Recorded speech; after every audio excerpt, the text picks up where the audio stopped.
marketing the Youngevity brand of nutritional and personal care products. Our experience with Youngevity has been 100% positive, so we are pleased to recommend them to you. Regarding nutritional supplements, we recommend Pollen Burst in the berry flavor and Tangy Tangerine 2.0 in the tablet form. For regularity issues, we recommend 3-Day Cleanse, and for personal care, we recommend Morning Hydration Cream. You can shop online for Youngevity at www.kcaateam.com, or you can order by phone by calling 800-982-3197 and tell customer support that you are part of the KCAA team. Youngevity is an American company based in San Diego. Call Youngevity at 800-982-3197 and ask about monthly auto ship that allows you to buy Youngevity products at wholesale prices. That number again, 800-982-3197.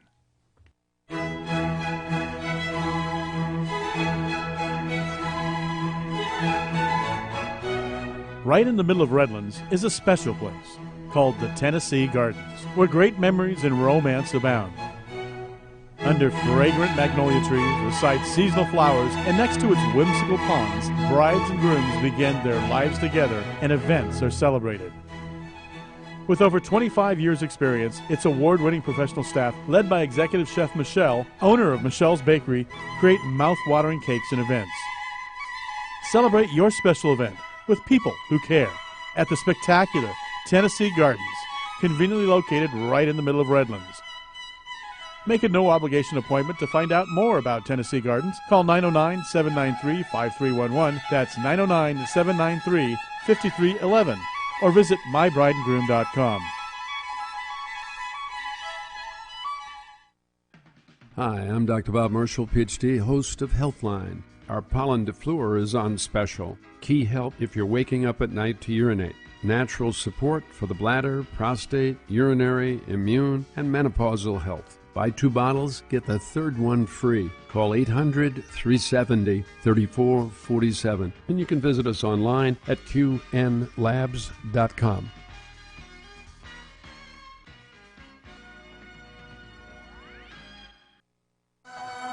KCAA Loma Linda, your CNBC news station for the Inland Empire.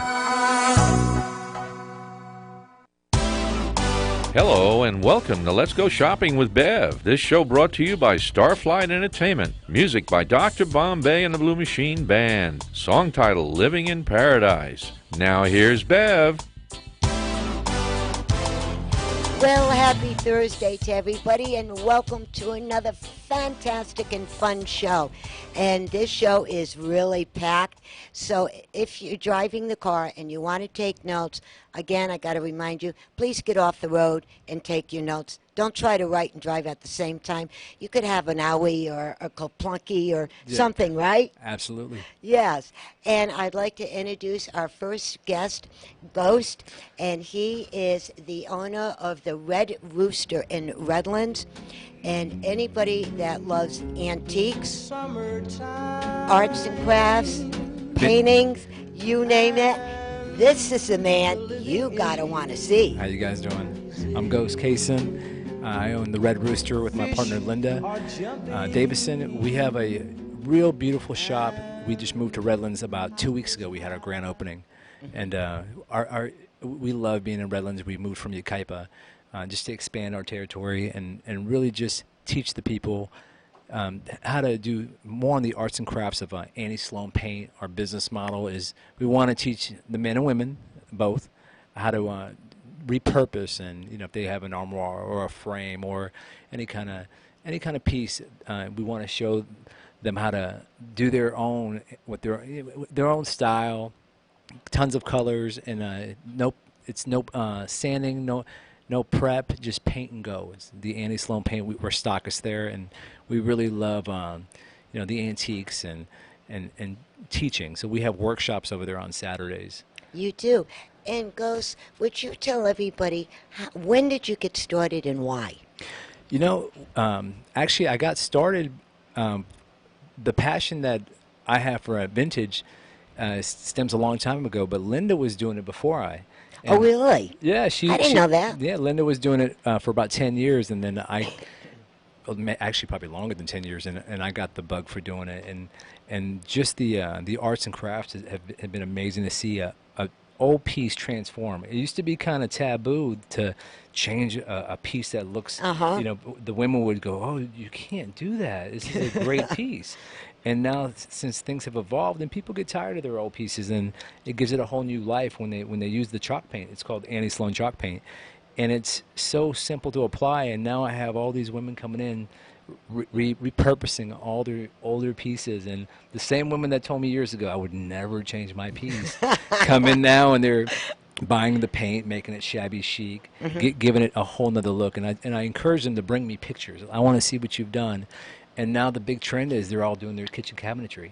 Yeah, I wanted to bring that up because when I was into this shop, I was flabbergasted.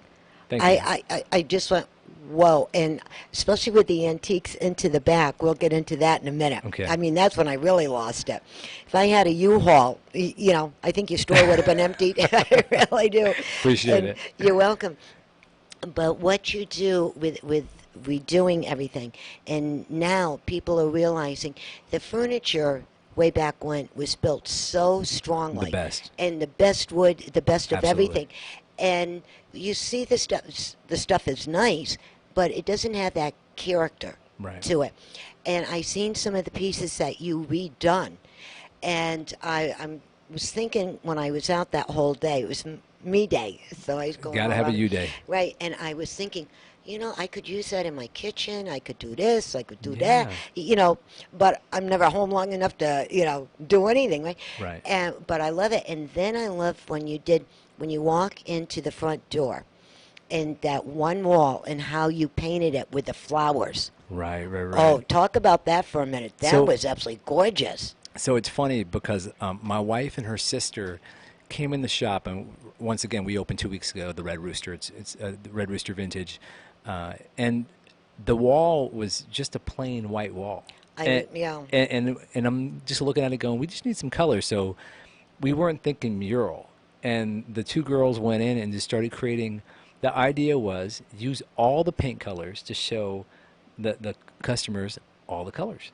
So they That's painted, a brilliant idea. So they painted flowers from all different kinds of flowers, and we're able to use all the paint colors. So when you walk in, if there's not a color that you like, you'll see a color that you like. It's you know, and what happened, I'm glad you did that because it really helps people when you go to a paint shop and to find the paint. And there's one store that I love is Lowell's. When I need something, that's where I end up going. I just love them guys. And they give you these little swabs on a piece of paper.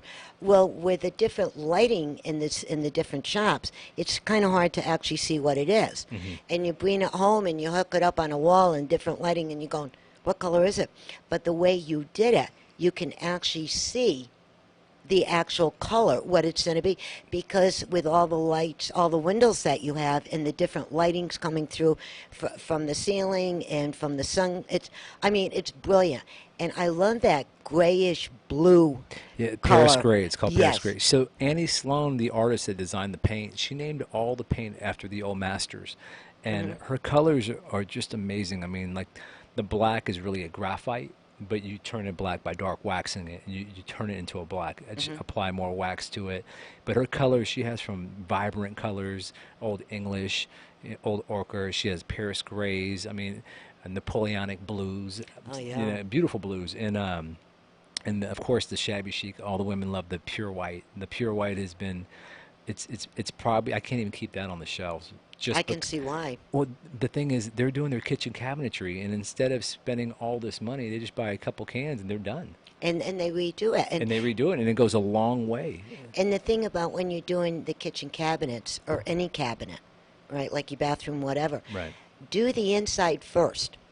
If whatever you're going to do, if you're going to put shelves in there or you're going to repaint, whatever, do the inside first because it makes it so much easier, you know, than then do the outside. And what I love, and if I ever get a moment to do this, and the other color I like is that kind of antique white. Old white. The old white. Old white. I just love that color. It's not too bright like the pure white, and it's still in the shabby chic family. The old white is just, it's a classy color. It really is. It's a nice. It has a little warmth to it. It's not the stark white, and but absolutely, I like that color as well. I'm glad. And Yeah. then when you turn on your kitchen lights, it does, you're not getting blind Exactly. by this white. Exactly. You know what I mean? And the thing is just have fun with it. Whatever piece. What's the worst thing that could happen? Nothing. All you have to do, if you make a mistake, just paint right over it. There you go. There's no prep, no sanding. You just paint right over it and just keep going. Yeah, and then it's more fun. And then after that, and when you pick out the color, this is what I started doing, is when you want the new knobs, Right. get them the same time you buy the paint and kind of see if you like the two colors together.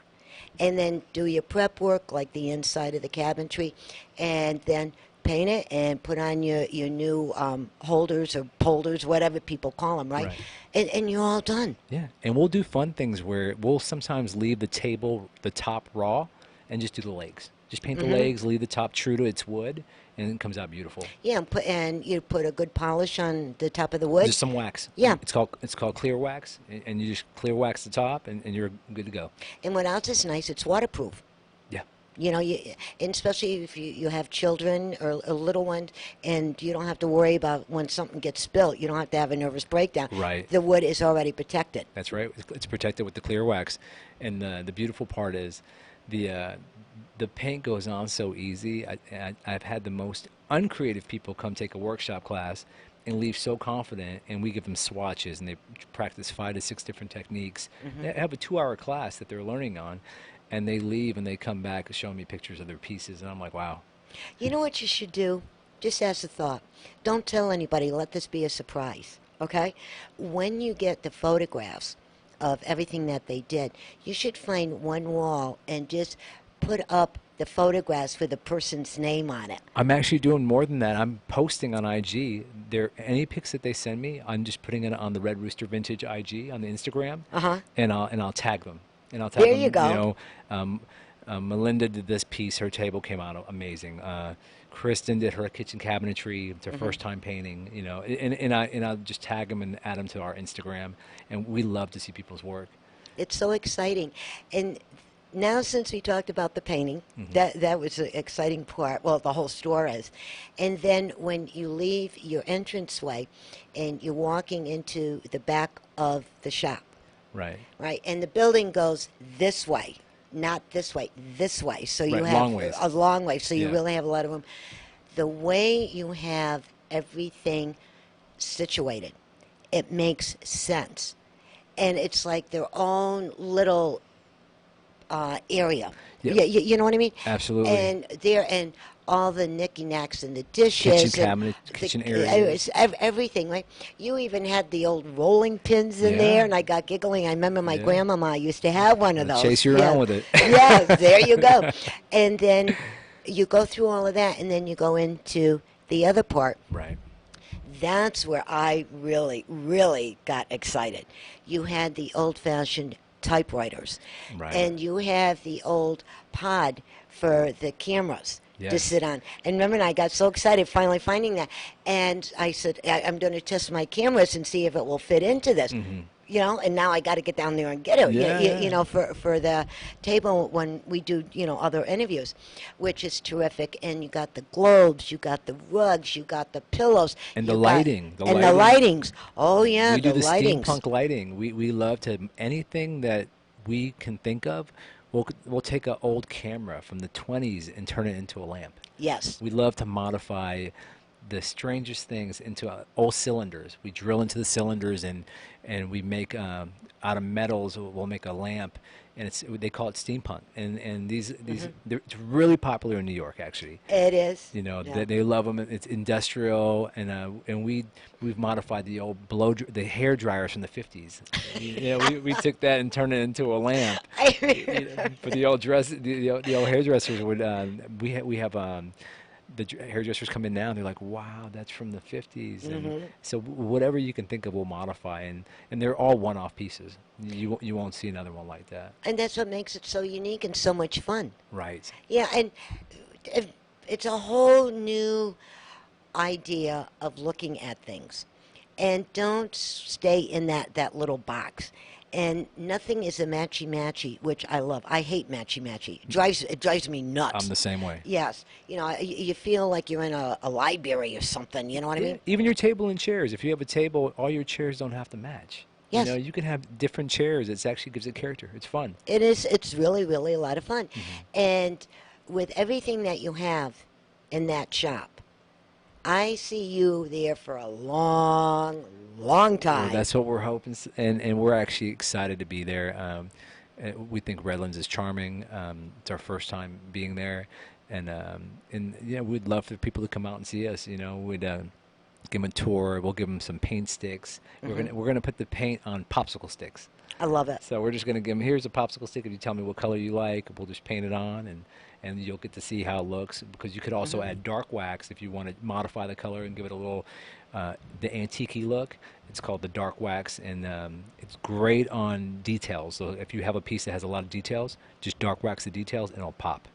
Boom. Just pop, and it'll just give it that character. And we also will show in our workshops how to give it the antique-y. We'll sandpaper the sides of the pieces. I like that one too. Yeah, and it's no real wrong way to do it. You just hit it with the sandpaper, edge it up, and when you see our pieces, it'll give you tons of ideas of, you know, how far you want to take it. You can keep it light. You can keep it as simple as possible.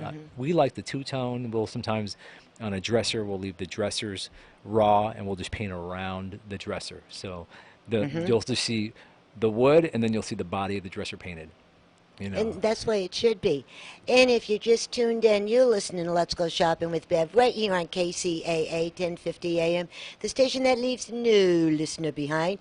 And we are talking to the one and only Ghost. Ghost Casey. Ghost Casey. And he is the owner of the Red Rooster in Redlands. And you've been hearing us talking about it.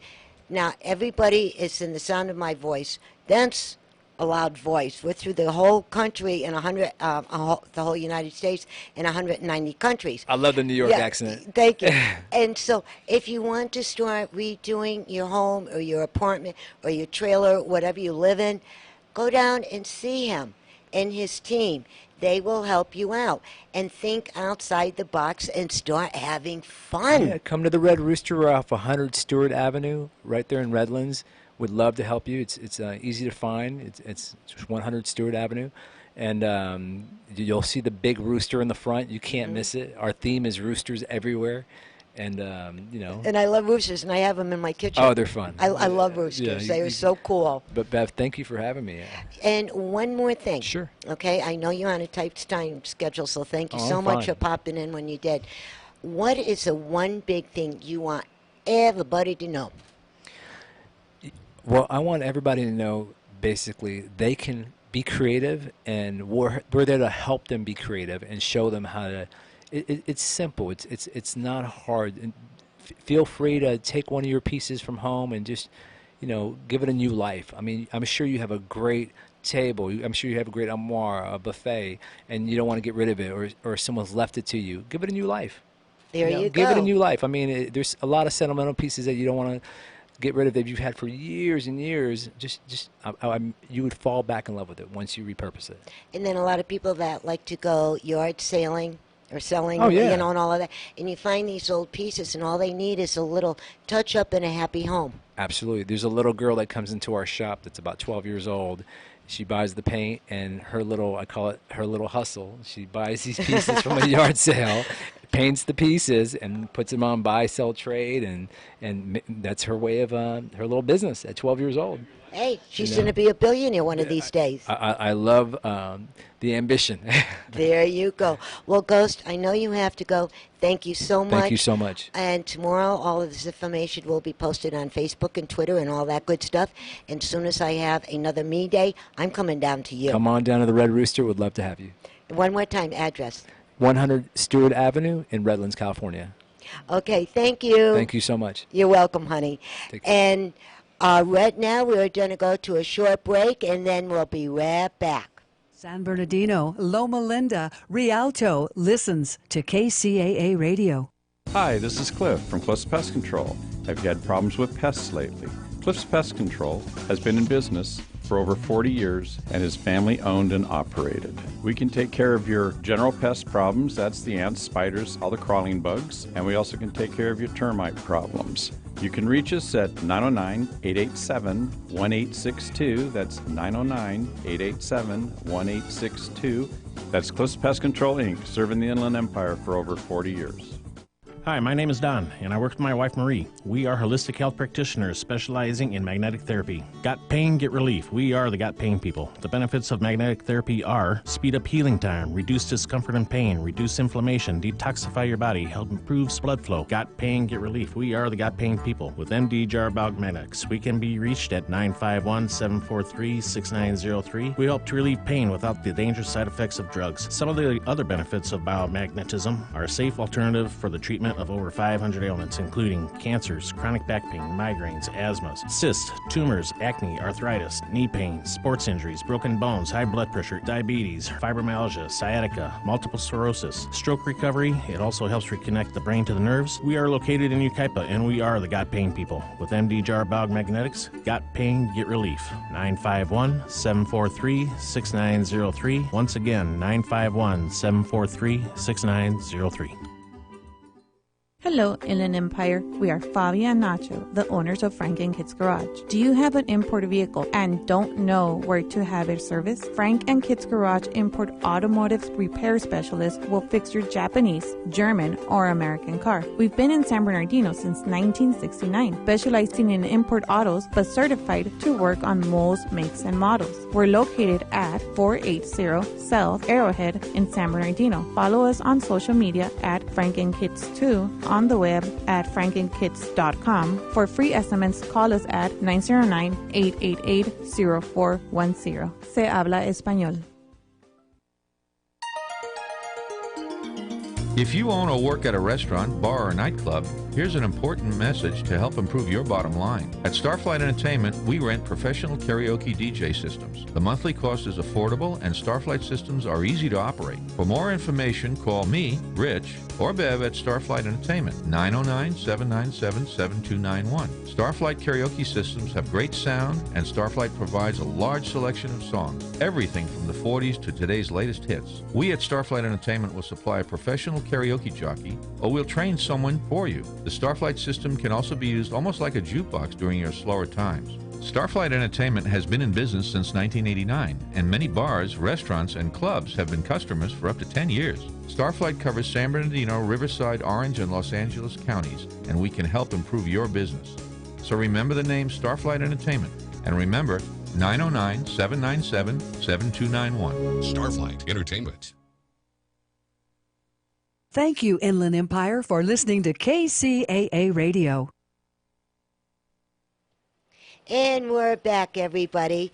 And before our next guest is going to be calling in, and that is James, and he is the director of The Wizard of Oz that is going to be here at the California Theater Performing Arts on June 10th, which is this Saturday. And when you hear James and I talking, that's when the phone lines are going to be open. We have some free tickets to give away, and the phone number is going to be 888-5222. And that's when you hear I'm talking to James.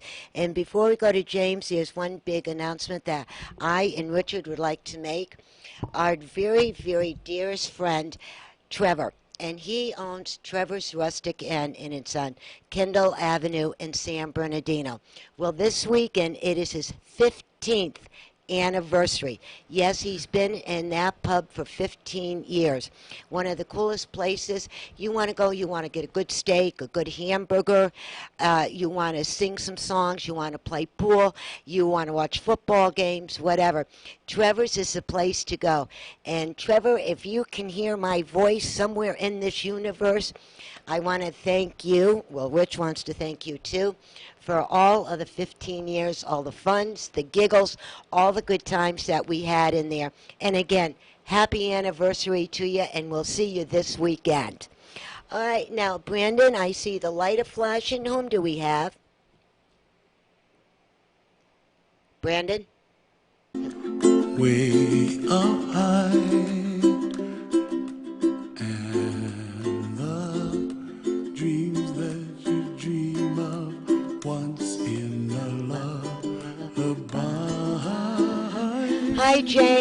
are you? Hi, I'm good. How are you? Good. Welcome to the show. And here's your song, my darling. Oh, I love it. I love that song. I do too. And now I was just telling our audience here, when we started talking to you, now everybody, the phone lines are open. If you would like to win a set of tickets to see The Wizard of Oz this weekend, the 10th at 8 p.m., now's the time to call in. And the phone number is 888-5222. So, James, again, welcome to the show. And would you tell us, please, how did you get started being a director? Well, I actually started as an actor, and I started when I was about 4 years old, and I've done show after show after show as a performer. And then I did film and television, and I was with the Morgan Agency for a number of years. And then a friend of mine said, hey, would you be interested in directing? Ironically, the first show I ever directed almost 20 years ago was The Wizard of Oz. No. Isn't that insane? And so after I started directing, I realized that I really enjoyed it. Mm-hmm. And I was in college at the time, and so I moved over to focusing on directing, and I've kind of made a career out of it. Now I teach high school theater and direct at the same time. So it all worked out, and I love what I do. Love what I do. Well, see, that's more than half of it. If you love what you do, that's when everything works and everybody gets happy. Exactly. Yeah, and I'll and talking about this whole thing, when we were talking on the phone this morning, and there is someone that is having a special birthday this weekend. Do you want to mention that person? Yes, absolutely. This weekend on June 10th is Judy Garland's 95th birthday. She would have been 95 years old this weekend. And so when we chose the day to perform The Wizard of Oz, we really didn't realize that. And then it was in the rehearsal process, and we were doing our research on the show. And I've always been such a huge Judy Garland fan. It just clicked. The light bulb clicked, and we went, oh, my goodness, we're doing this on her birthday. And so we just thought that was so exciting. And it's one of the things that, you know, when I wrote up my director's notes, I made a big deal out of it because she was just such an awesome talent, and it's such a thrill that we get to honor her in this way. That, you know, what better gift could anybody get?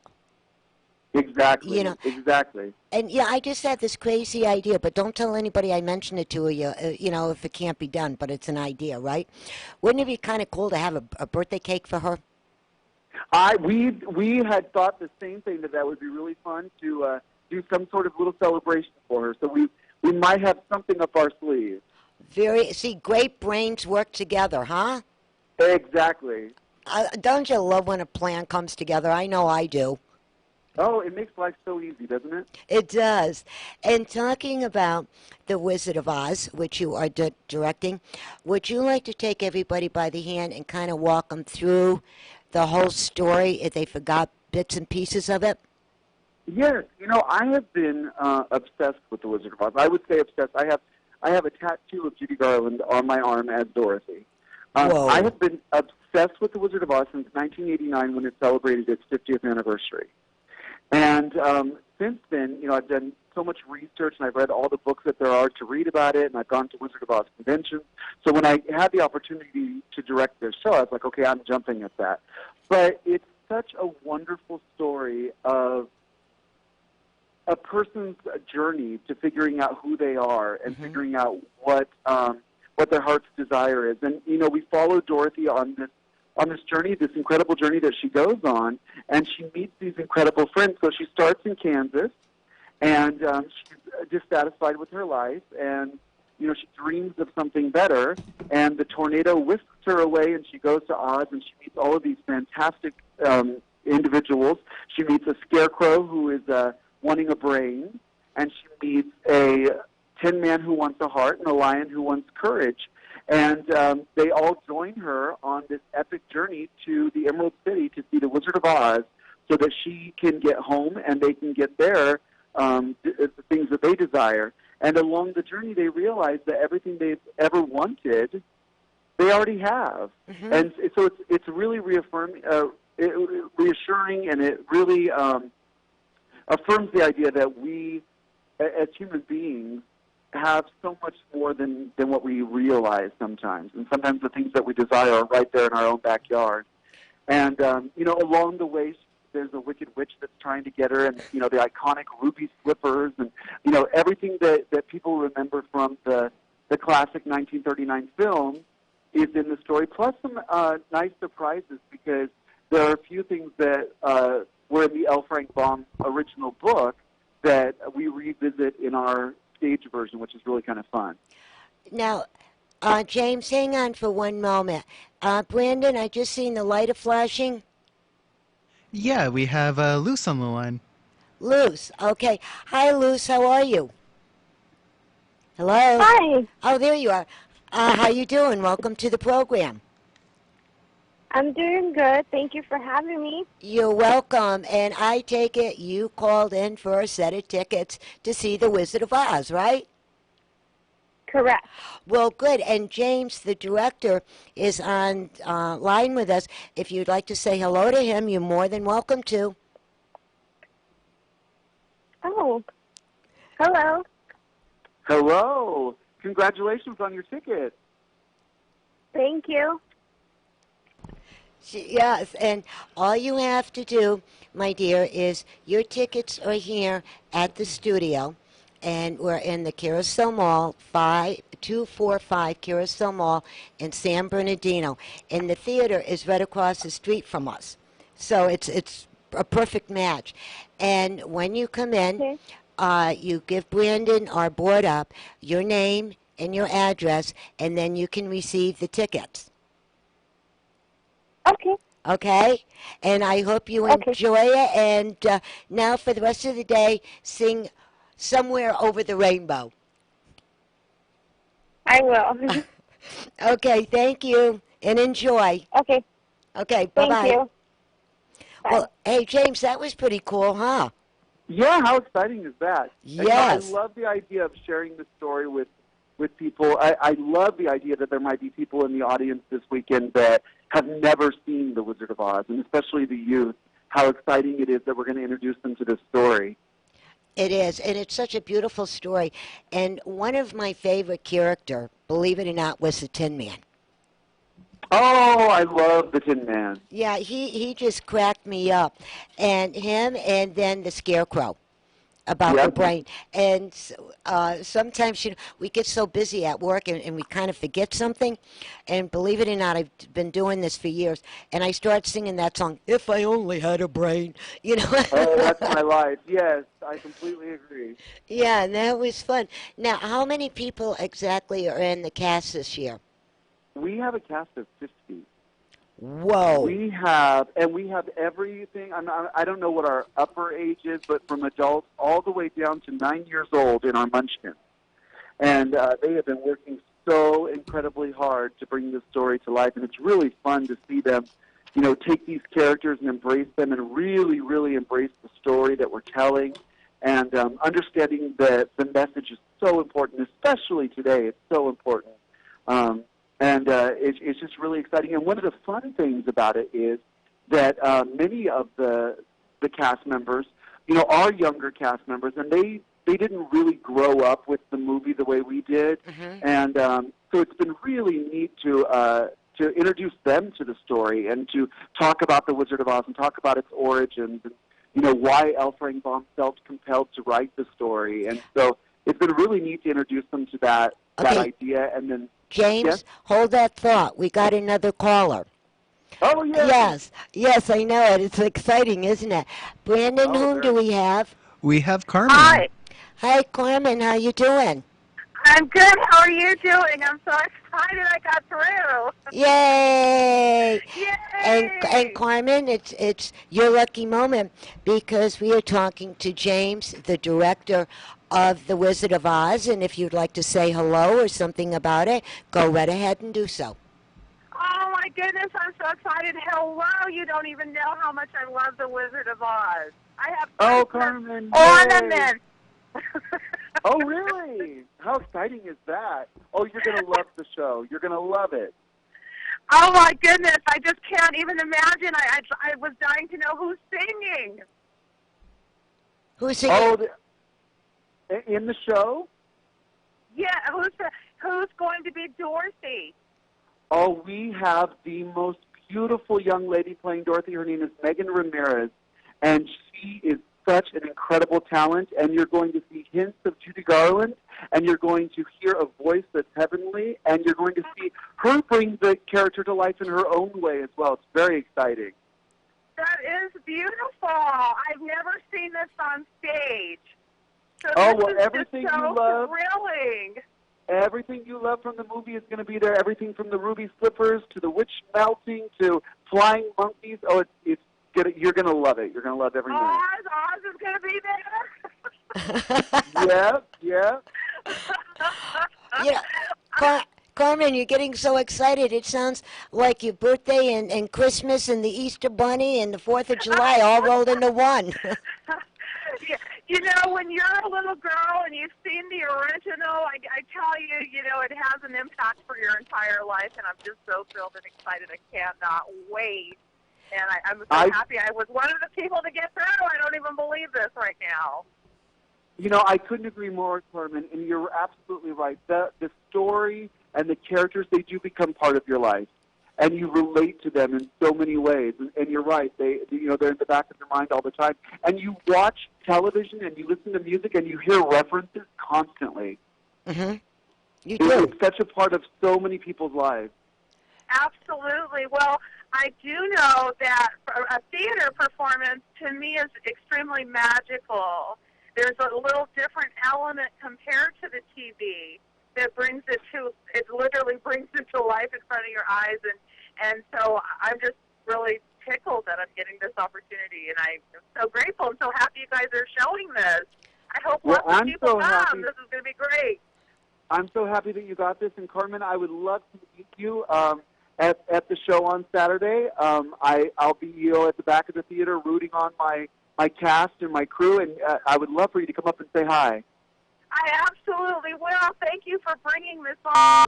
This is such an exciting thing for the Inland Empire. Yay! Thank you. Hey, Carmen, could you get any more excited?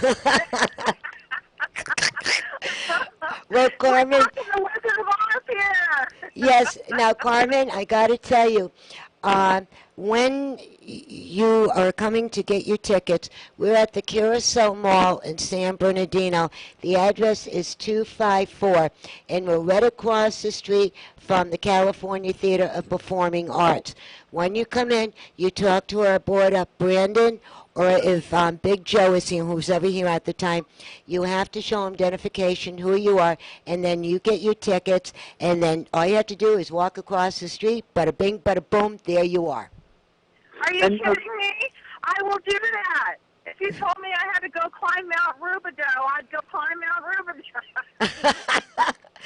The way you are, I think you would. Thank you so much. You're welcome. Nice meeting you. I would love to, share with the audience as well. If you've never been to the California Theater of Performing Arts, you are in for a treat if you come to see The Wizard of Oz this weekend, because it is a gorgeous space. And it's very much Art Deco. It very much screams old Hollywood. And the movie did previews here in this very same theater before it opened officially. Mm-hmm. And this is the lobby where they considered cutting Somewhere Over the Rainbow from the film. And thank goodness they didn't. But how exciting is that? Yeah, and well, like James and I, when we were talking this morning on the phone, if that song wasn't in that musical, it wouldn't be the same. That song really made that musical with all the other fantastic songs that they have. Oh, yeah. No, it's just incredible. I can't wait to hear the music. You don't seem to understand. It's the music for me. Well, and a full live orchestra playing it. Yes. Well, Carmen, on that note, we're going to say goodbye. Thank you, and you enjoy yourself on this weekend. I can't wait. I'm even going to see a live orchestra. Come on already. This is great. Thank you. You're welcome. Okay, bye, everybody. Okay, bye. Boy, she was excited, huh, James? Isn't that cool? Isn't it wonderful what the Wizard of Oz does for people? It does. It does. I'm so excited. And the other thing that I wanted to talk about with all the characters and so on and the live music and everything else, I don't know if you can answer this or not. If you can't, that's all right. When you start picking out and you have the tryouts and you get everybody lined up and you get the wardrobe and so on all lined up, somewhere in the middle, do you listen and do you see and you go, you know what, I should have put that over there or that over there? Does that happen a lot, or does it run straight through with no hiccups? No, there are hiccup after hiccup after hiccup. That's part of the joy of doing live theater, is that it's constant problem solving, and it's almost like doing puzzles constantly, putting things together, figuring things out. It doesn't work one way, you try it another way. And that happens with the staging, with the costumes, with the sets, with the lights. It also happens with the acting. The actors try something and make a choice, and then collectively we say, did that work? Is that really what the character's trying to say? Is that the message we're trying to convey? Let's try it this way. We always say with the performance, let's explore our options. And so we do, and that's part of the fun of the rehearsal process, is watching people make choices and then realizing if they're good choices or they're the wrong choice for that moment. We have a wonderful young man playing the Cowardly Lion. His name is Winston Peacock, and he is hysterical in the rehearsal process because he will try anything to really uphold the integrity of that part and to kind of bring the essence of Burt Lahr to his performance. And we are constantly rolling, with laughter just because of the joy that he brings to the process. And, that's part of what we do, as performers. You experiment and you bring yourself to the role and you bring your knowledge to the role and your past, and you make those choices. And, once you fine-tune it, you get a product that you're proud of. And that's where we're at right now. We open, the day after tomorrow, and we are at the point where we're performing on this stage. And as a director, I'm sitting there, and I'm just so in love with what I'm seeing. And I feel like we're really doing justice to this story that we all hold so dear to our heart. Well, on that happy note, I got to tell you, the phones are flashing here. And Brandon, whom do we have? We have Becky on the line. Hi, Becky. Welcome to the program. Hi, thank you. You're welcome. And I take it that, did you call to make a dinner reservation, or did you call for the free tickets? The free tickets. Oh, okay. So no dinner reservation. Okay, Brandon, don't put it down for dinner reservations, just the tickets. Got it. Okay. And so what do you like about the Wizard of Oz? I actually have loved it since I was a little girl. I have a huge poster in my living room. Really? Yes. My dad got it for my daughter when she was born, and it has moved with me. That's the first thing I grab every time I go. That is so cool. Yeah. And we are talking to James, the director. Would you like to say hello to him? Hi. Hi, Becky. Congratulations. Oh, thank you. And okay, I guess she doesn't want to say anymore. So, Becky, congratulations. And like I was telling the other callers, when we get off the phone, Brandon will take all your info. And to pick up the tickets, all you have to do is come to our station, our radio station, which is 254 Carousel Mall. It's right across the street from the theater. And you talk to Brandon or Board Up or Big Joey, whichever is on the board at that time. Show him identification, you get your tickets, and you're on the way to see the Wizard of Oz. Thank you so much. You're welcome. Okay, and James, would you like to say anything? I just want to say congratulations, and I can't wait to see you on Saturday. Stop by and say hi. Oh, no problem. Thank you so much. I look forward to it. Okay, thank you. Thank you. Bye. Bye. And James, you know what we forgot to do? We got so excited talking about Dorothy and everybody. We forgot to tell him the time. Oh, my goodness. It's at 2 o'clock and 8 o'clock. There's a 2 o'clock show and an 8 o'clock show on Judy Garland's birthday. Right, and then what we have here is the tickets that we are giving away is for the 8 o'clock performance. Excellent. The 8 o'clock performance. And the one thing that we all ask, just like if you were going into another theater for a movie or whatever, we're asking people nicely, please don't bring potato chips and stuff and go crunchy, crunchy with the bags. Absolutely. That doesn't work too good, okay? And James, we got one more caller. Oh, yay. Yes. Okay, Brandon's on the phone with them now. And so this is getting very exciting. James, this is Rich. While we're waiting, I've been sitting here quietly listening to all this. But I thought if I was ever in that movie or part of that, I'd want to be the wizard. Why? Oh, because then I can perform all kinds of magic stuff and miracles and make things happen.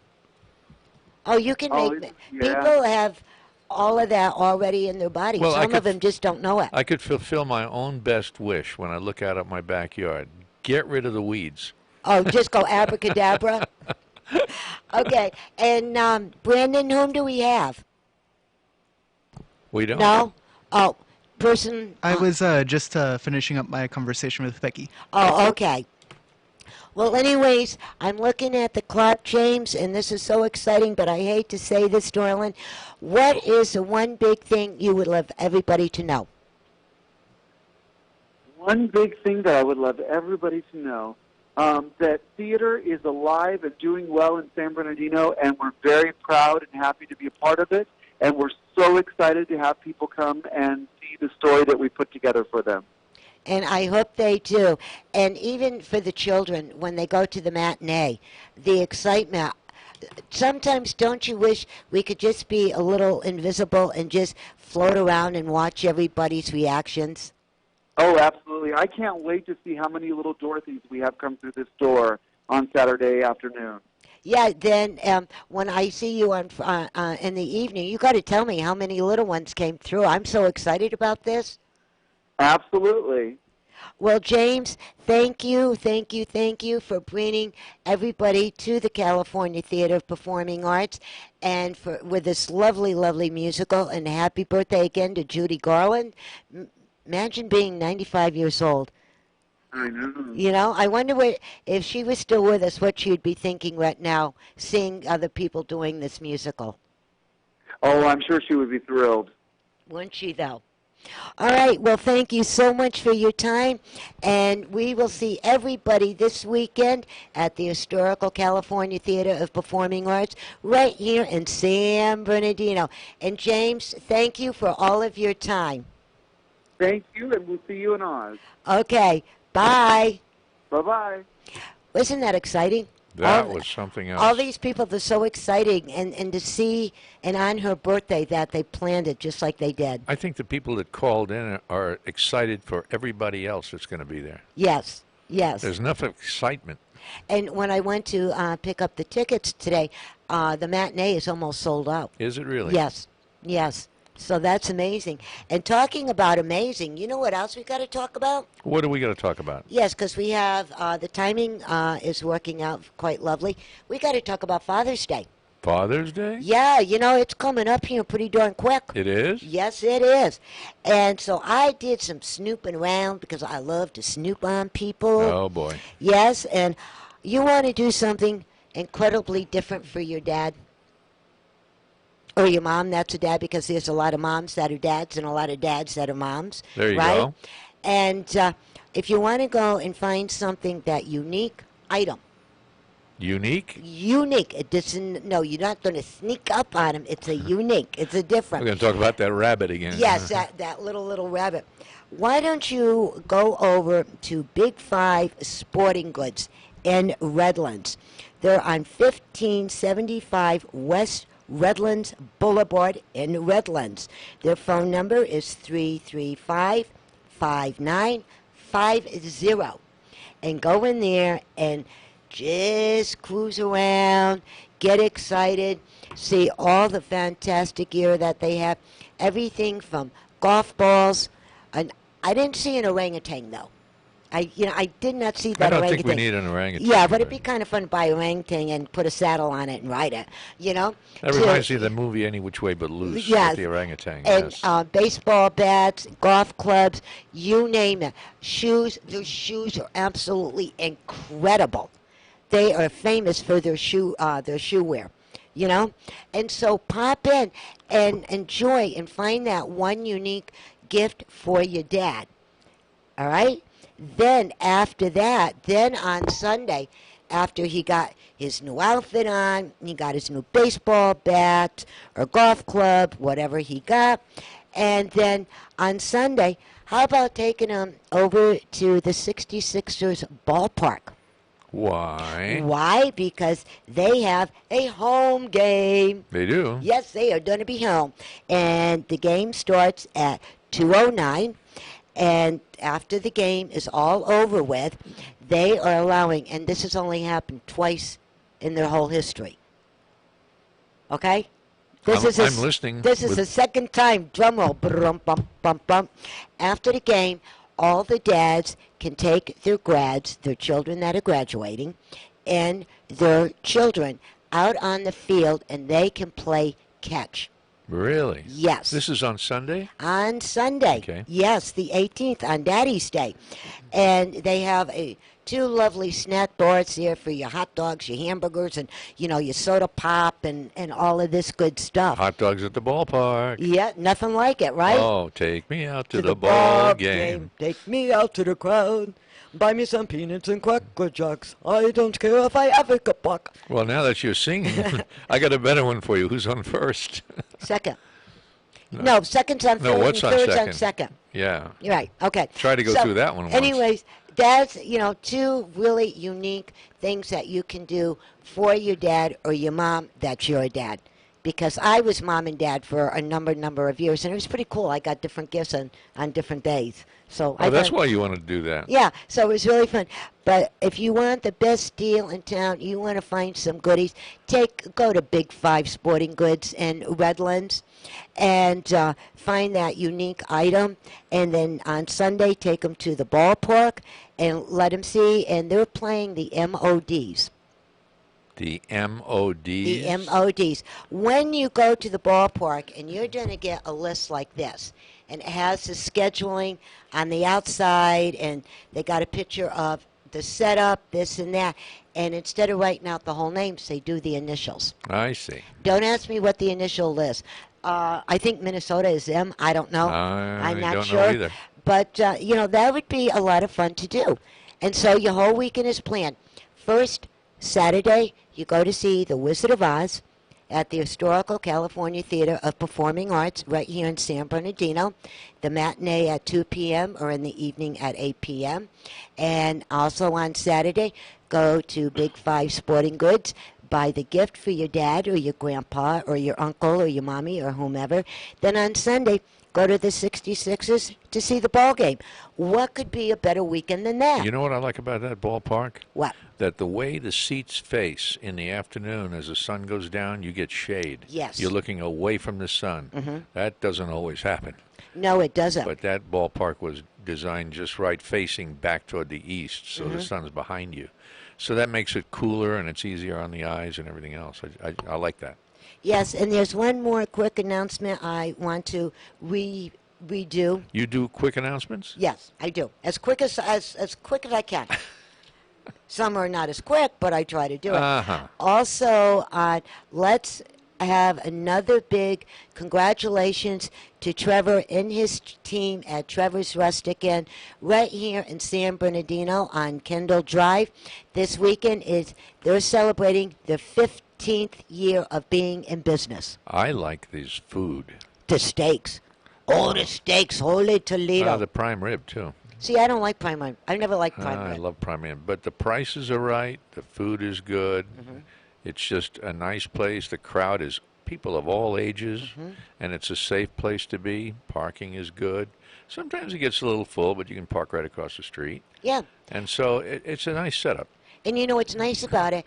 It's a hometown place. Everybody knows everybody. Yes. And it's very relaxed. You could walk in there with a pair of flip-flops and jeans and a T-shirt.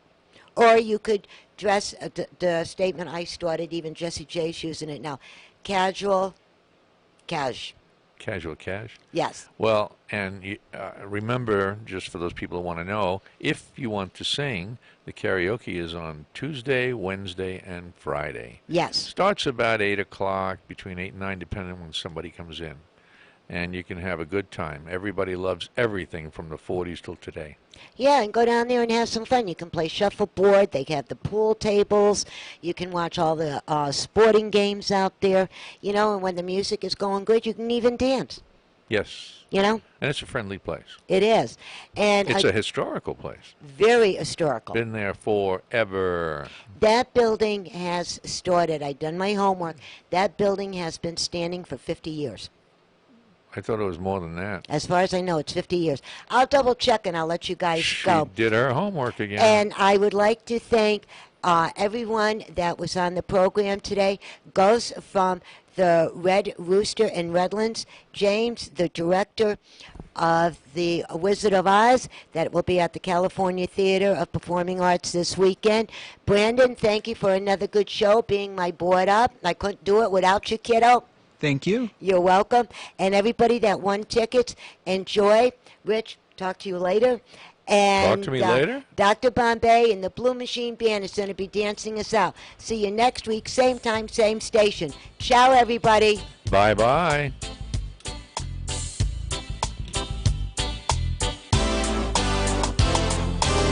Time that I saw you, you had sparkles in your eyes. It was unbelievable how you had me hypnotized. I knew from that moment you were the one for me. Thank God above, you know you set me free. I'm living in paradise, yeah. Living in paradise when I'm with you. Living in paradise, you're my dream. KCAA Loma Linda, 1050 AM, 106.5 FM, and now 102.3 FM.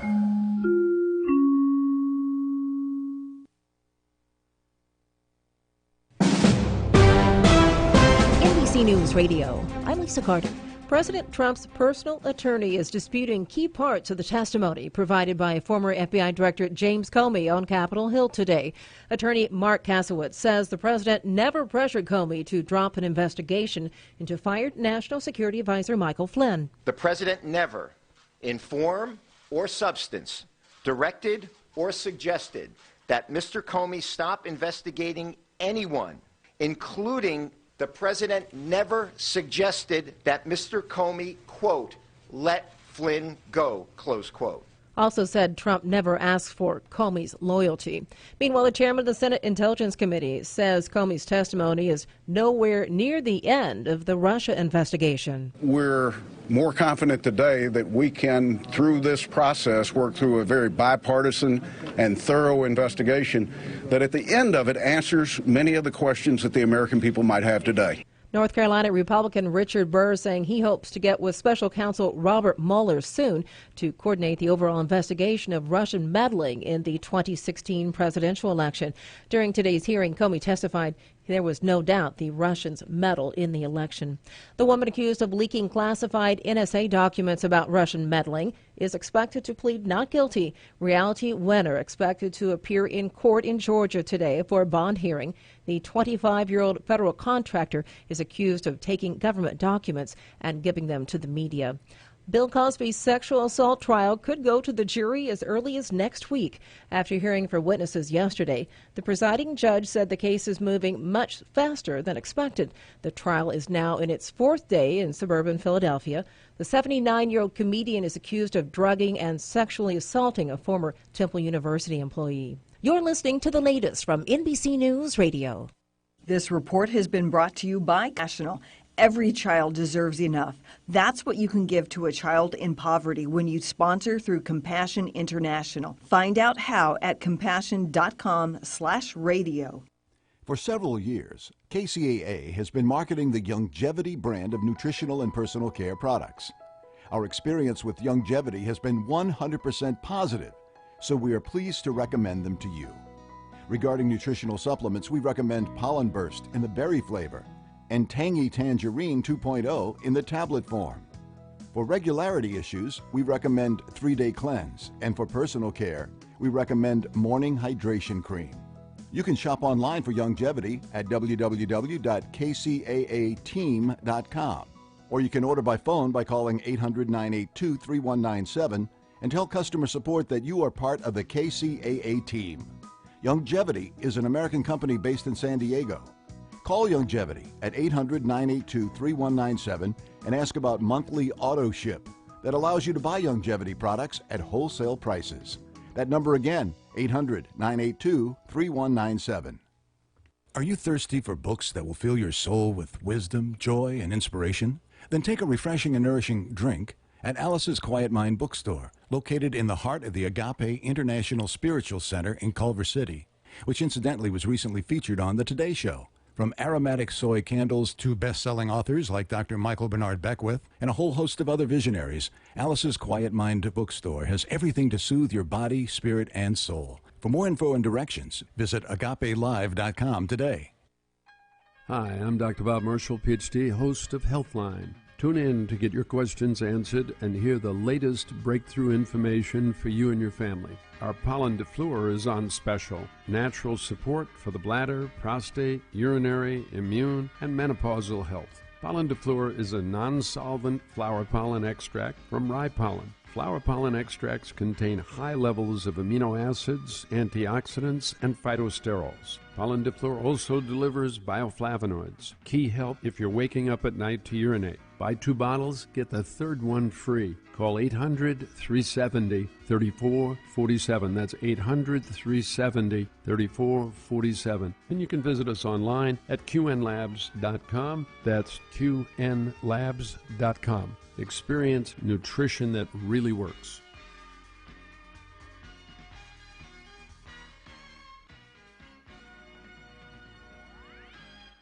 KCAA is your CNBC News affiliate. We're the station that gets down to business.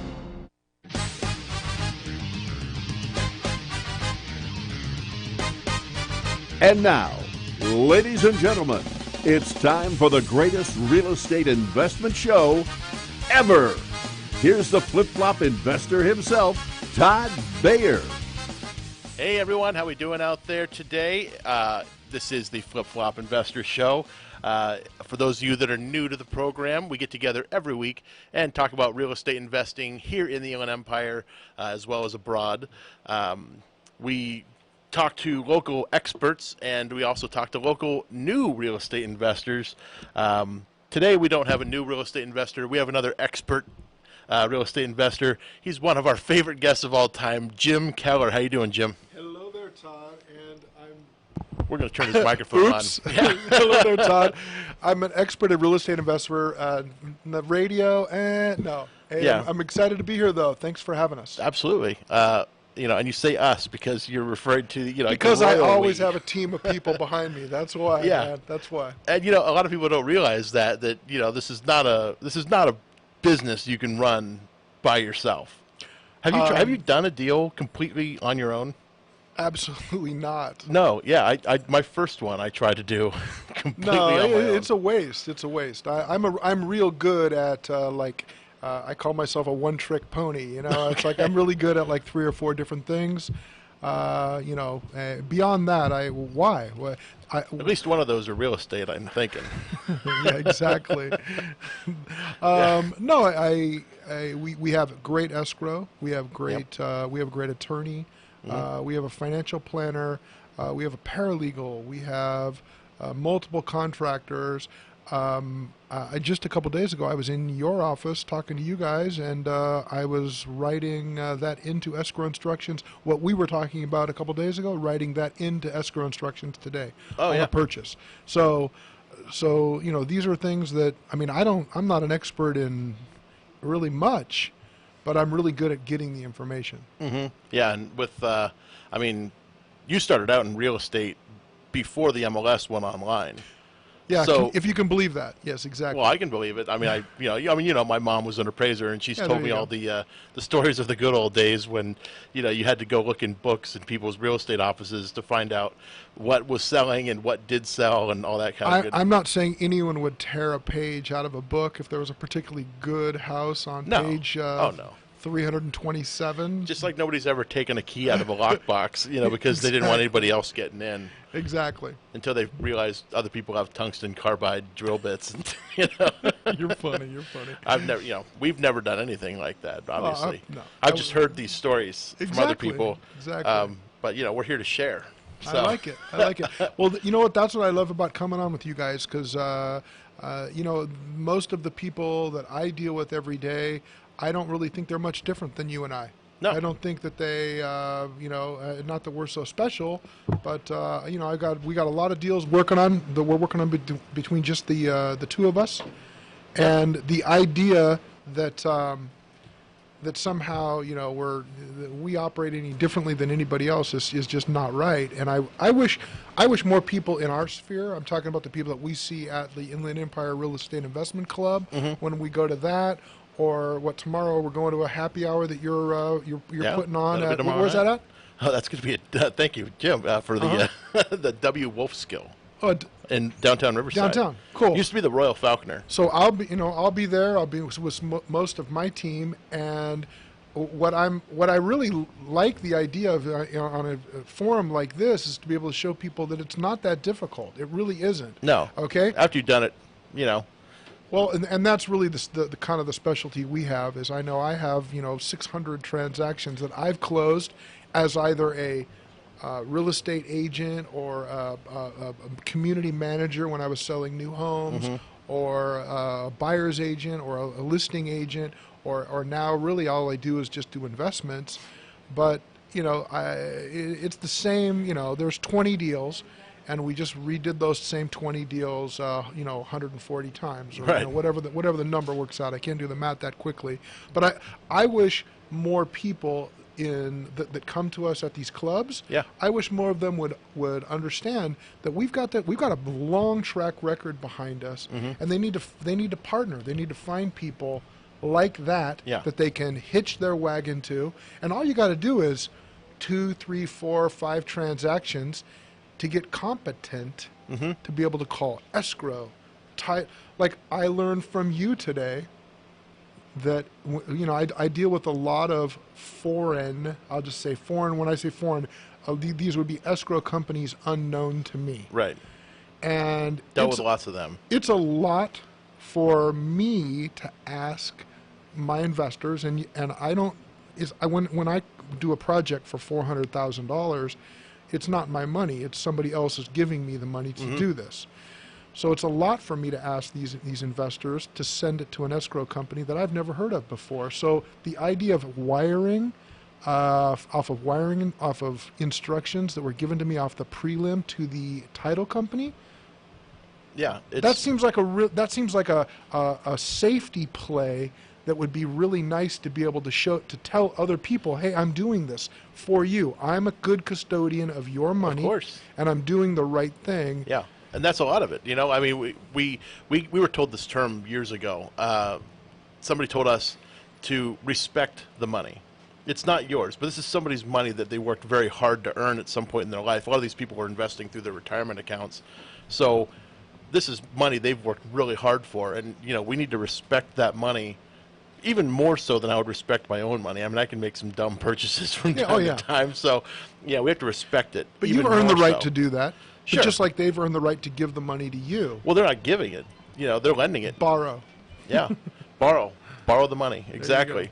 We were getting some classical music for a second in the thing. I was like, what is that? But it's a commercial. Yeah, who knows? We don't have any commercials here on the Flip Flop Investor Show, but maybe one day. Maybe one day. Maybe one day. If somebody actually wants to, throw a bunch of money at me, I might put an ad up for them. Who knows? We don't do this for the money, but other people like to get the word out about their business. So who knows? I mean, we might even open up the.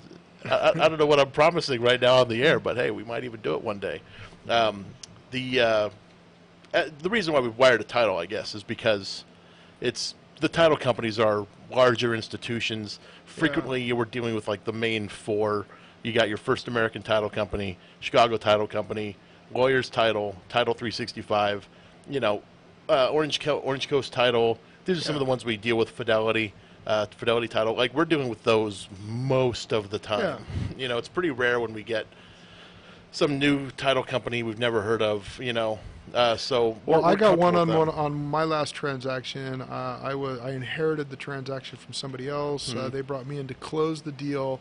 It was opened with another company. I just said, thank you very much. No, thank you. If you want to work with me, it's First American. Yeah. That's who I work with. Right, we do too. I have a rep that has done great for me. So I just like the idea, and I think that a lot of people kind of they hear what we're saying when we're talking about directing a wire through title, and you could be scratching your head going, geez, why is that such a big deal? But it's just the ramifications of that kind of thoughtfulness that kind of like reverberates through the transaction. Sure. So what I work on a lot now is I've been kind of lucky. I dealt with you guys in the very beginning, and we just sort of, it was kind of like the Wild West, kind of finding deals, and it's still kind of like that. But a lot of people come to me now with deals, and I don't really spend a lot of my day, fighting for them. A lot of them come to me, and it's just more or less me trying to figure out if I'm going to put them together or not,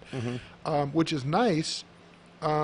So I find myself, and I know you're in the same position where you're trying to find money at the right rate and do the right thing and kind of put this whole package together at a real high level. And the word best practices is what I'm talking about.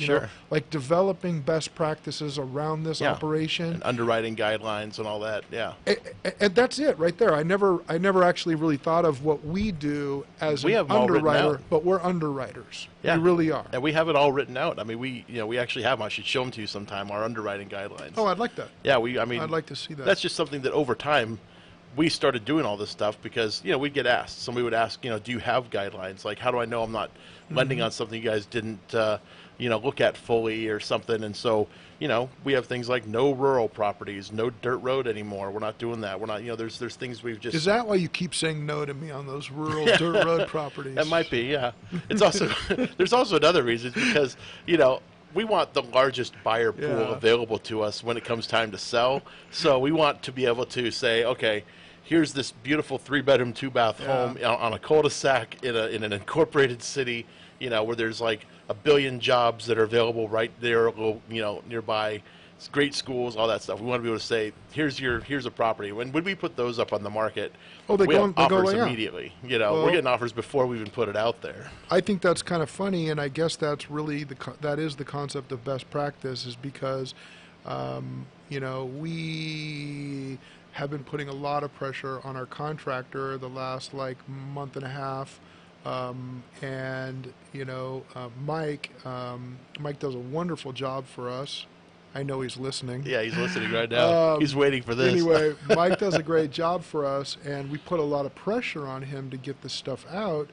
But the reality is we know we believe we've done a good job. We put the house on the market on a Wednesday is when we usually try to get it out on the MLS, and that's a completely done deal. Okay, or if we haven't got the marketing, the video done yet, we put just a picture of the house, and then on the MLS, just to get it up, just so you and your wife can see it on Trulia or whatever the site you're looking at. Open house this Saturday. Exactly, and then by Friday at the latest, we have the whole site up and running. Usually by Monday at 6, we're averaging 5 to 9 offers. Yeah. And we always get over asking offers, but the way we like to do it is we sell for less than we always list it for less than what we think we're going to sell it for. We always get more.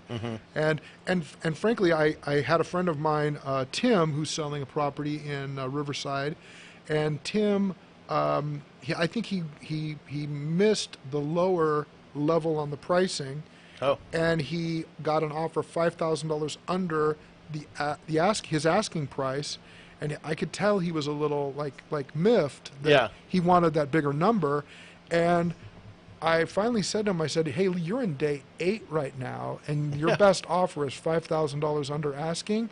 Instead of worrying about getting another $12,000 or $15,000, close on the transaction you have and move on. Yeah. And even if you got to pay for a termite, or if you got to, I'm a big believer in, paying for the, maybe not paying for. Let's determine that when we negotiate. But if you give any reports that are needed, I want to give all the people as much ammunition as I can possibly give them to tell them, you wanted this deal. Don't call me in a month and tell me the pool doesn't work. Yeah. Your inspector is the one who told you that it was a good working order. Of course. So I like the idea of paying for all of that, and I want the opportunity to do that. And I told him, I said, hey, even though you're not getting $5,000, the extra $5,000 you wanted, close the deal and even spend another $2,000 on reports. Yeah. And get a solid buyer that'll close on time and move on to the next deal. I'm sure you've probably heard it too. I mean, we've heard it on properties where the buyer walks through and they're like, oh, here's another rehab, because rehab actually has a pretty bad connotation in the market, which is weird because I've never done a poor rehab. We always do above and beyond what's necessary. Yeah. But there's a lot of investors out there that cheap out. They put Band-Aids on things rather than fixing them. And it's definitely not the environment that we want to create. We want investors to be looked at in the marketplace as a positive thing, that we're actually repairing these dilapidated homes and making them something that's going to be a good home for a new family.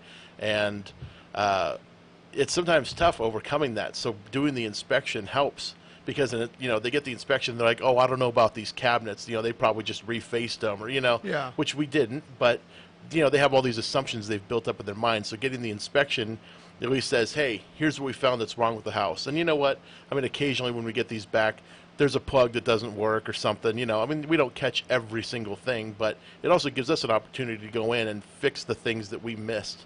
Which on this last one. We had a plug that didn't work, and I remember it's because we put the plug in and didn't actually wire it up. It was behind a refrigerator that we realized later on, actually, while people were walking through it, that we didn't put a plug in for the fridge, and we said, let's just put it there so it at least looks the part, and we'll go back and hook it up before we close. And then you never went back. We forgot to go back and hook it up, but yeah, we're been there, done that. I think they hooked it up yesterday because we're closing that one on Monday. But yeah.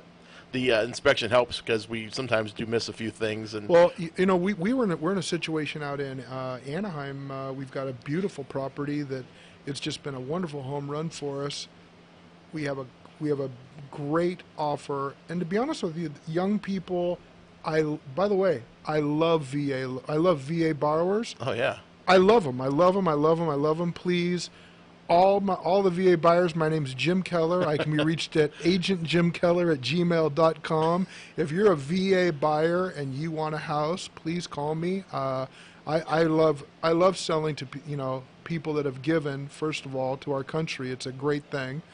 But it's to be honest with you, it's a guaranteed close for me. Yeah. Okay? Because these people put their life on the line, and our government will back their loan, and so all I have to do is provide them a fair house. I got to do all the right stuff. So I'm out in Anaheim. I've got this beautiful home that we've been working on. We spent $60,000 on this place, and it's 1,300 square foot with a swimming pool. Oh man, that needed a lot. We spent a lot of money on it, but it was a mess, and we really turned around a real eyesore. Yeah. And it's by far probably the best home in the La Palma and Brookhurst area. Okay. Yep.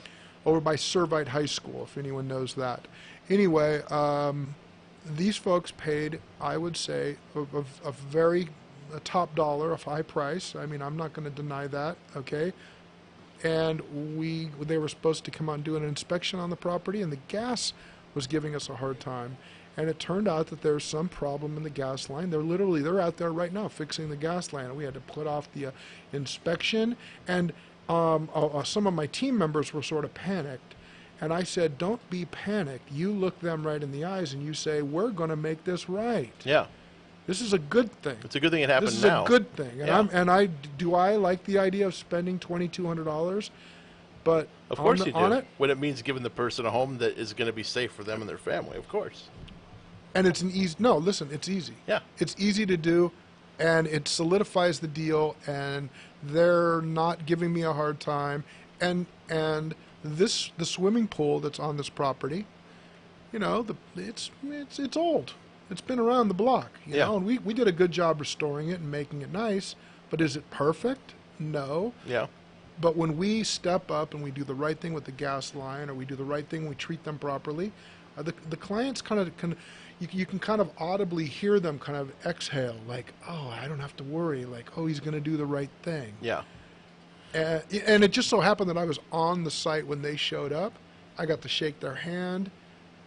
It's something I don't kind of make a habit of doing stuff like that, only because I don't want to get in I don't want it to be a bad thing. This turned out to be a good thing. But I like it, and I think we have a big responsibility. I wish more people would see that. Like, I wish more of like the people that do what we do would see that it's a responsibility. But I also wish the city, I deal a lot with the zoning and planning department and code enforcement, and I'm treated.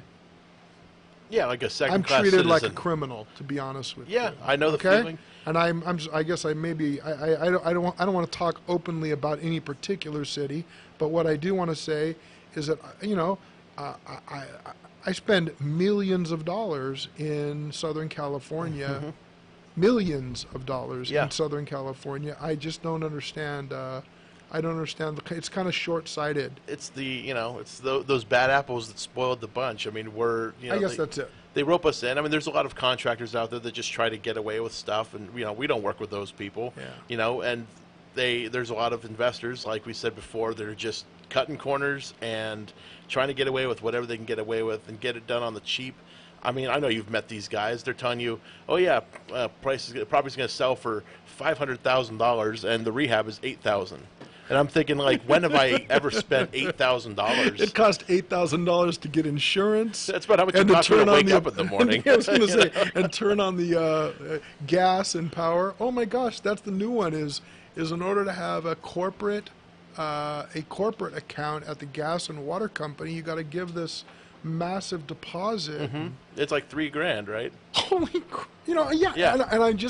And that's the part about this business that nobody understands that. Yeah. So if you're doing 2 or 3 deals a year, you just, you put it in your name and everything's good. But, let's say you've got 10 properties or 15 properties or even more than that. Yeah. 15 properties, $300 per service. There's 3 services per. That's $900 times 15. That's a lot of money. That just sits there. Yeah. And then you've got to run through the accounting at the end of the deal and make sure you get the deposits back. Yeah, they don't always just voluntarily do that. Weren't you telling me you had a refund coming back from an escrow company and you were waiting for 2 weeks? Yeah, it's been 2 weeks. We're waiting for an escrow company to send. And I think it's something like $9,000. Oh, just $9,000? Oh, come on, you're a rich investor. Yeah, what's the big we deal, don't need man? it. Yeah, exactly. Who cares about us? But $9,000. this is. I mean, that's part of the. We were talking earlier about escrows and why we don't trust them. It's because of stuff like this. First American would never get caught doing something like that. But having an escrow that would hold money that's not theirs, it's our money, and they're holding it and not releasing it.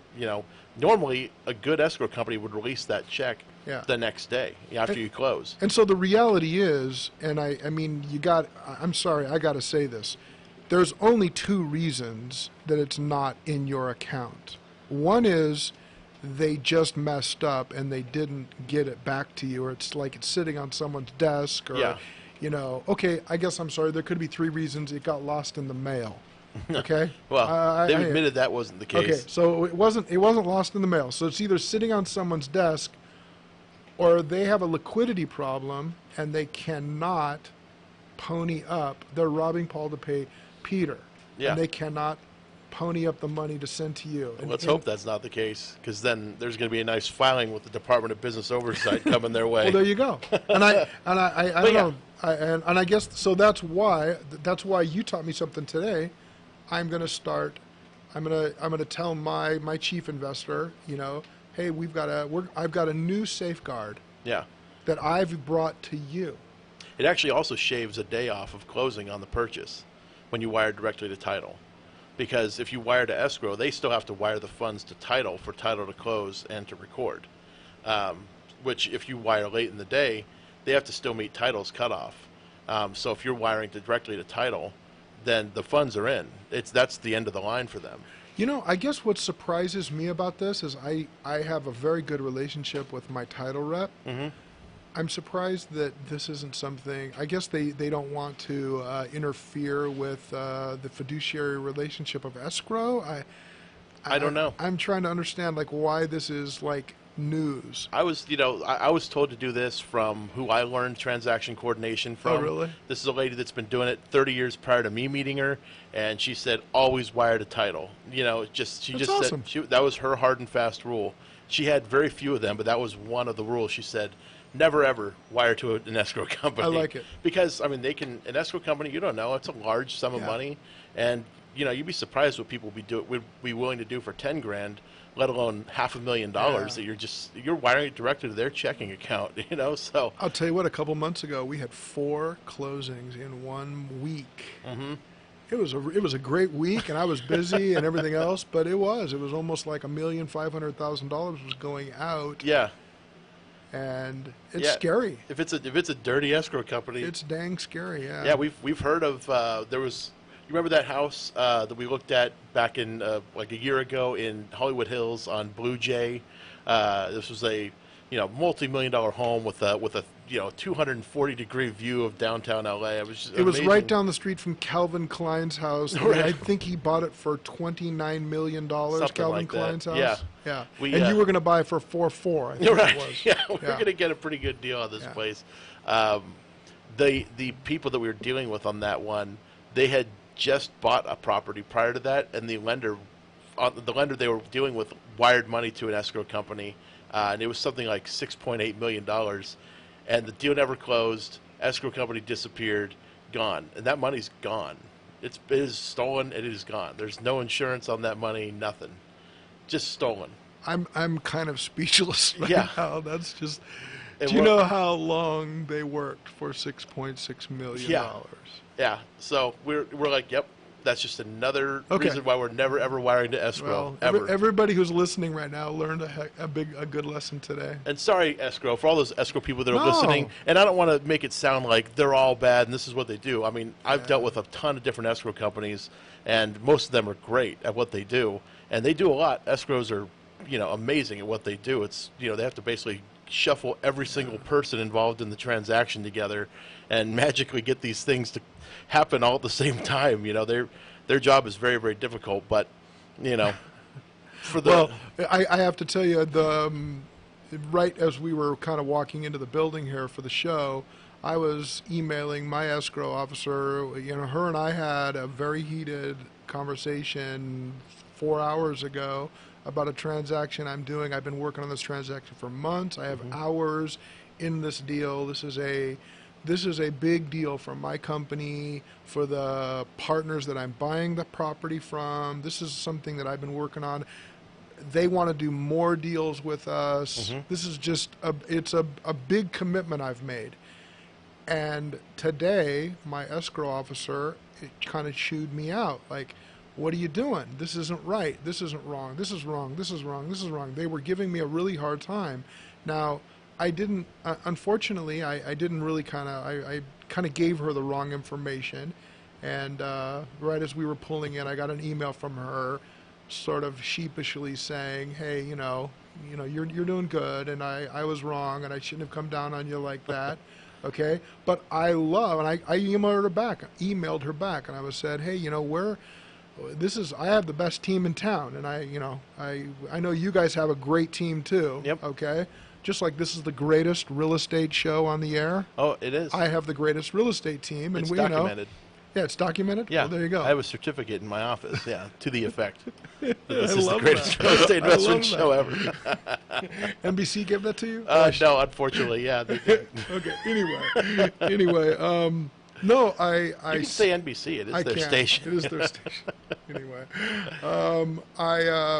I just know that these are big things. These are and for me, I mean maybe for for whoever else that's out there, they're rolling their eyes at my little $560,000 transaction. Yeah. Okay, but this is a big deal. Maybe cornerstone will be a cornerstone of this year for me and my company. Mm-hmm. And to have her give me such a hard time. But I'm telling the story because I want people to know that's the relationship I have with my escrow officer. I left that meeting. I had a walkthrough on another property I'm selling. The agent who's selling me the first house I'm talking about was also involved in that transaction. After all the people left, I said, "Hey, we need to have a face-to-face." And I could tell she knew I was like, "Hey, this is serious, not like joking fun, Jim." Yeah. We went to a Pickup Sticks.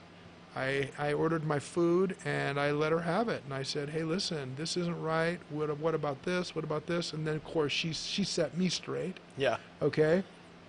But I told her, and I'll say it to you, and I'll tell everybody out there that your escrow company is you got to have a good one. You got to have that's like I would say that's probably the number one or two person on my team. Yeah. Is my escrow company. There's, and I don't know if I actually have a number one within the team. Every member of the team is so important to the other members because we're all checks and balances for everybody else. You are such a CEO. That answer was very, very concise. Yeah. I've been practicing that. Did it Exactly. come out right? I feel like I rushed it. I'm going to a CEO class just to become a better manager of people, but that was a very, very good answer. Every member of our team is important. I actually feel that way because, I mean, even though a lot of us can do the job of the other people. Yeah. We don't typically cross those lines. We usually let each person do their respective part within each transaction. And it's, every person does those things because they're all valuable to the deal as a whole. I mean, without one of those parts, you take out the project manager and the deal becomes just a giant pain. So you take out the escrow, you take out your realtor, you take out whoever in the transaction. It's it's a giant pain for everybody else involved at that point. So whenever we have a kink in the chain, it just becomes a nightmare for everybody. It's not just It's funny though how we're sitting here and we're like, well, yeah, of course, and when I guess that's probably I always want to bring it back to the other 80% of the club or 80% of the people that we talk to that really don't even do a deal. And I know my story, Todd. Yeah. But I really didn't do my first investment deal until I was about 48 years old. I'm 52 right now. Yeah. Okay. So I mean, I dreamed of doing deals my entire life. I did deals for other people my entire life. Yeah. I always was going to do a deal next month. So it's you that I'm talking to, whoever that person is in the audience or at the club or whoever it is. Yeah. I get a big charge, not so much of being in front of everybody talking. I want to really impact somebody, and I want them to realize that you can have your dreams. I don't want to cry with you or anything like that, I know. but no, I feel that way. Yeah, I feel I like agree. you can have your dreams. This is the first time in my life. It's the first time in my life that I need to get a new car, and my wife and we have 2 other cars, and we just make decisions because they're good for us, and it's because we work really hard and we make a little bit of money doing this. Yeah. Okay, and I never realized how much stress and how much kind of crazy making I was putting on myself with not really having any, my perception was I didn't have a lot of options in my life, and now, boom, all of a sudden I'm doing what I say I'm going to do with real estate and with people like yourself or my escrow officer or my team members. I'm accountable to my team members. Of course. I have to do the right thing. Yeah. Or they don't work with me. Right. When I pick up the phone, the escrow officer answers my call and does exactly what I ask her to do, or she directs me on what to do. Okay, and my life didn't run like that for many, many years. I know we're not, this isn't the psychology couch here, but no, I think that's a part of our business that people perceive it as luck, or oh, that Todd, he went to Harvard. Oh man! Did you no. go to Harvard? I No, did. you went to Oxford, though. I did. I was in a study abroad program. Exactly. I didn't Study get accepted abroad to Oxford. I you didn't mean even apply. you mean you sat outside the Merino Valley Mall watching the ladies walk by? You studied abroad? Is that what you're trying to tell me? No. I did attend. I was actually going to Riverside Community College, and they had a program where you could go to Oxford University for a semester. Really? But you're actually taught by RCC teachers over in Oxford. It's like, they let us use a room at one of the universities in Todd, Oxford. I didn't have to hear the last part of that. You could have just said you were at Oxford. That would have worked for me. I did dude. go there. That would have worked for me. I was in the city of Oxford. It was, but no, I was there for a semester. It was great, fantastic time. Well, I love that, and what I really want to get out to people is that the choice is yours. Okay, it has nothing to do with if Todd went to Oxford or I dropped out of Cal State Fullerton. That really has nothing to do with it. Okay, I'm a college dropout too. After I dropped out of Cal State when I came back too. There you go. But it's a different dream. They're leading you down a different path when you're going to college. It's not an entrepreneurship path.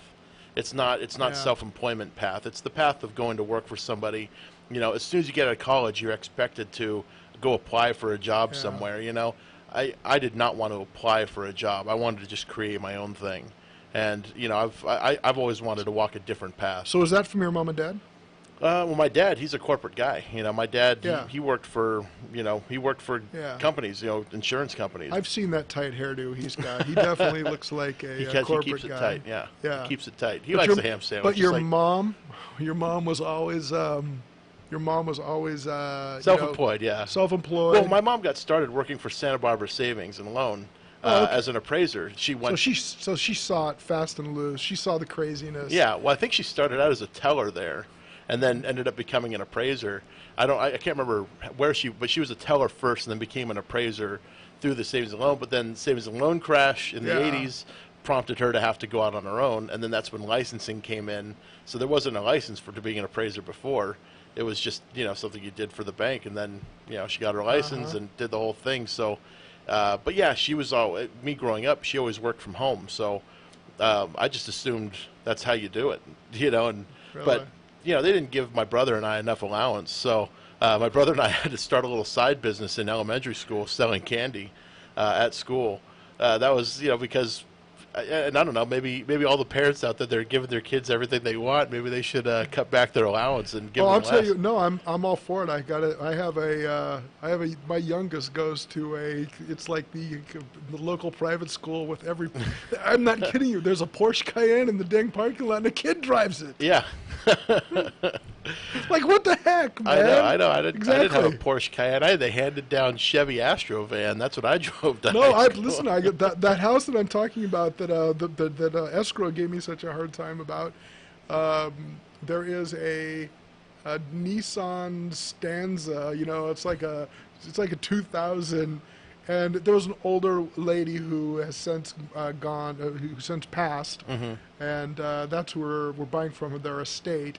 And and I told my daughter, I said, I think I can get you this car cheap. Are you interested? Yeah, that's how it goes down at our house. Right, yeah. Exactly. She's got to make payments and everything. Oh, it was really cute, actually. I'm sorry to talk about the family here on your radio show. That's fine. That's what this is about. But this morning, I'm driving her to summer school. Today was her first day of summer school. She's 16, and I said, so our deal is that I'll get you this car because the car's free, and I told her I'd clean it up and make it look wonderful, and make sure mechanically it's sound, and so on and so forth. So I've done my fatherly duties, okay? But you got to pay for your gas and your maintenance and your insurance. And she's like, oh, cool, how much? And I said, well, insurance is probably be $60 to $90 a month. And you should have seen the look in her face. Yeah, I can imagine. I jaw dropped to the floor with that. Well, yeah, one. exactly. It just was so cool. How much does gas cost? Isn't it only like $2.50? Oh yeah, exactly. No, it was really good.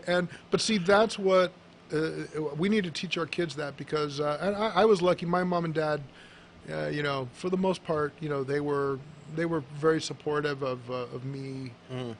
You know, me getting into this business, and that's a kind of another part of what I like to tell these new people that I work with a lot with, is they don't realize that sometimes the people around you can be like almost your worst enemy. Oh, you yeah. know? Yeah, because sometimes, you know, you have family or friends, and, you know, they'll tell you, oh, you know, you remember Uncle Joe, he tried doing that, and he tried flipping a house, and he ended up losing $40,000, and he ended up owing so much money to the IRS afterwards, and this and that. Oh, my gosh. You hear those stories I from do. people.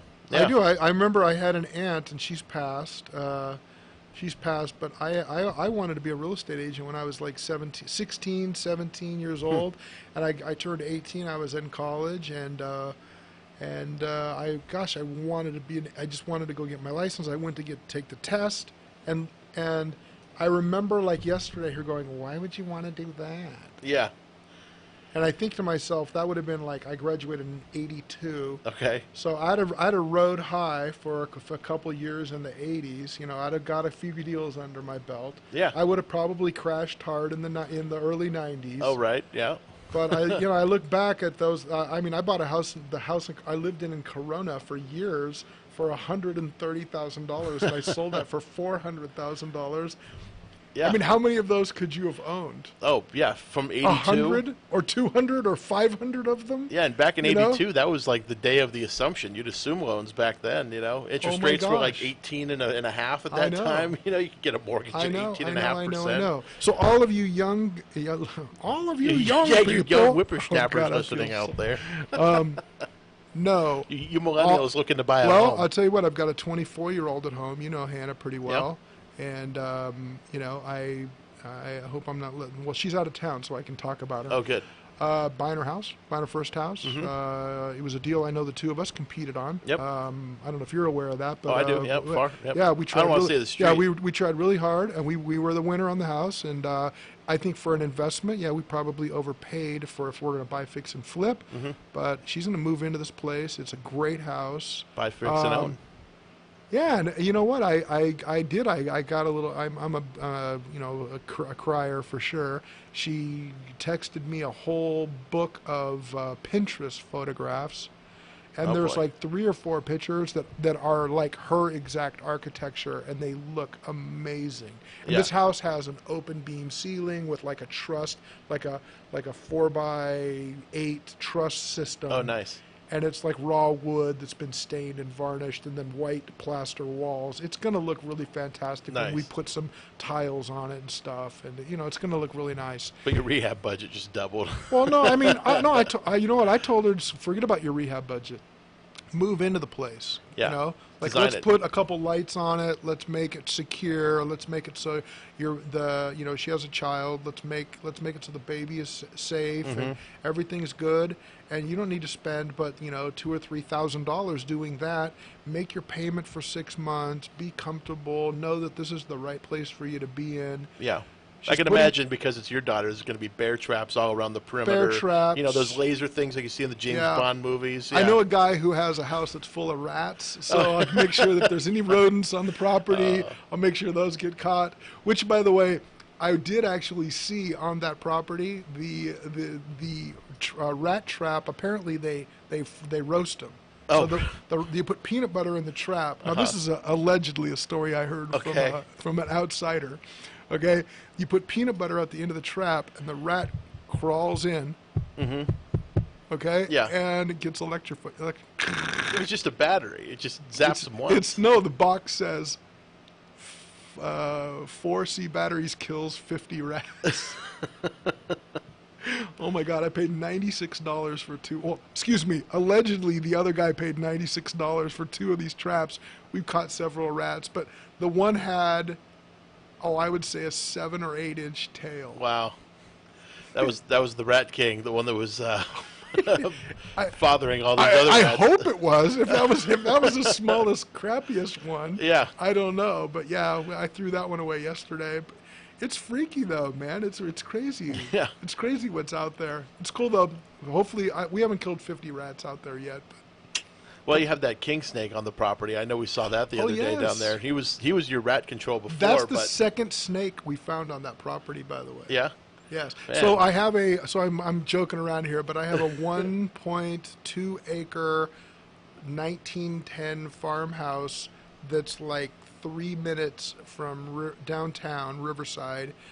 Unfortunately, it's kind of like the wrong, in the wrong part of town, but Yeah. I'm happy. I'm happy with the place, and the idea is, we'll clean it up and hopefully sell it off, or I don't know. I might end up like living in it. Who knows what's happening? Yeah. You made your bed. I made my bed. You know what? It's a nice house. So though. Todd's laughing because his company passed on it, and I arrogantly decided I would get involved in it. So, you know what? The best part about this, I really do. I really believe this. I really believe that we'll make sense of this deal, and will I make $1 million on it? Probably not. Okay, but I do believe even if my finance partner says. A profit is, whatever he says. No one ever lost money making a profit. So even if it's $20, I hate the idea that we tied up, $200,000 for 8 months to make $20. We lost money in that respect, for sure. But I learned a lot about rehabbing. I'm going to learn a lot about selling, a unique property. There's no properties that are 1.2 acres in that area. There's few, excuse me. So we'll learn a lot about it, and I think that part of it is hard for people to really. I really do. I think that part's really hard for people to grasp. Yeah. So recently we looked at and we've been accepted on. I haven't closed the escrow yet on a more of like a business opportunity where it's a piece of property with like a medical facility on it. And I didn't really understand, I don't at all understand the medical aspect of this property.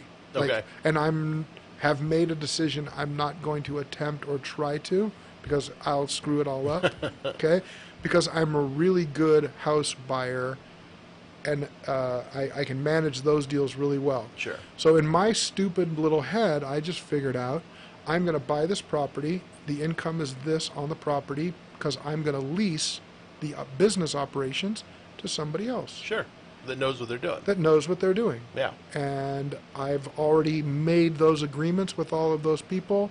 And so believe me, I don't like talking about the deal until it's all done. But the idea is, everyone's going to say to me, you don't know anything about, running a facility like that. Sure. I'll never run a facility like that. And you don't need to. I just own the building, and I'm going to lease it to somebody, and, hopefully I can make a little extra money because it's a good business that's in this place. Yeah. But I wish I had that understanding of different properties, or, really, I'm very good now at coming up with 1 or 2 or 3 or 5 exits. Yeah. And the more exits, the bigger my chest sticks out, the stronger I am, the more I can offer, or the harder I'll negotiate, or whatever that is. And a lot of people don't understand the the different ways that property is purchased and held, and things like that. Like, I like to use the example of a hotel. A very typical hotel structure would be the land is owned by some company. One entity, and then they lease the land to whoever built the building, and they own the developer. They own the developer, the person that built the building, and then they lease the building to a management company, which might be a Marriott or a Hilton or whoever, and they manage the hotel. Or the management company might own multiple brands, might own a Marriott, a Hilton. Like I used to work for Hadi Makaranian was his name, and Hadi owned the St. Regis Hotel in Laguna Beach. Nice little place. A little $1 billion property. Just a little place with an ocean front. What else? No big deal. He owned that one. He owned W Hotels, I believe, in like New York, or in Miami. Okay.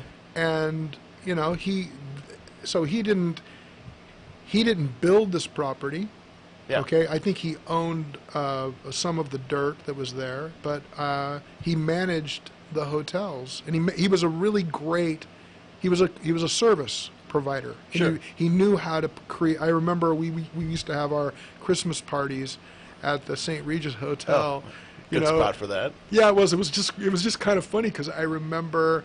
So after everything kind of blew up, we didn't, in 06. Okay. We didn't have the Christmas party there. We had it at like the airport. We had it at like Orange Hill or like some like. It's a very nice venue, but the Travel Lodge. It certainly wasn't the St. Regis. And I remember he was kind of he would talk a lot, so he's like waxing poetically. And the dishwasher is like, there's a door right off of where he's standing, and the dishwasher's like, dishes are going everywhere, and you can hear the water, and you can hear the guy cussing, and he just kind of looked over at the wall and kind of rolled his eyes like, man, this is not the St. Regis. Oh my gosh, isn't that true? It's just kind of funny because it's kind of what we do. It's like I see that all the time. I see we're real good at this. Mm-hmm. I hate talking like that, but I will say it, okay? The places are done right, they're clean, and people go, boy, you're so lucky. Wow, how did you get that? You got lucky buying it for such a low price, that's why you were able to sell it, or whatever the story Forget is. about those other 70 properties that we offered on that we didn't buy because they didn't accept our Oh my offer. gosh, I was just in your office, Tyler pitching you on some, some new piece of development. trash out in wherever the heck it was that you guys are trying to turn to gold. And in the end, you know what I heard? What I heard Steven say, your partner. I heard Steven say, "Well, we can do this for $131 a foot, and we can do that for $84 a foot. Offer this amount." Yeah. And I wish people could see that part, Mm-hmm. not the emotion, not the oh my gosh, should we do this or shouldn't we do it? This is what we can. This is what I absolutely know we can do. We can get out for this price. We can offer this. Oh, we can't get it for that? No big deal. What's the next one? Next. Right. Yeah, that's what it is. That's most of it. All right, we don't have a whole lot of time left, so I think we should talk about the club for just a minute. Cool. For all those people out there that are interested in becoming real estate investors or becoming a better real estate investor, you should come check out the Inland Empire Real Estate Investment Club. We are the largest real estate investment club in the Inland Empire, and actually one of the largest in the entire state of California. We're just shy of 2,700 members right now, and we have one main meeting we do every month, which is currently the Mission Inn in downtown Riverside. We do that on the fourth Wednesday of every month. That is going to be the 28th of June this month at the Mission Inn.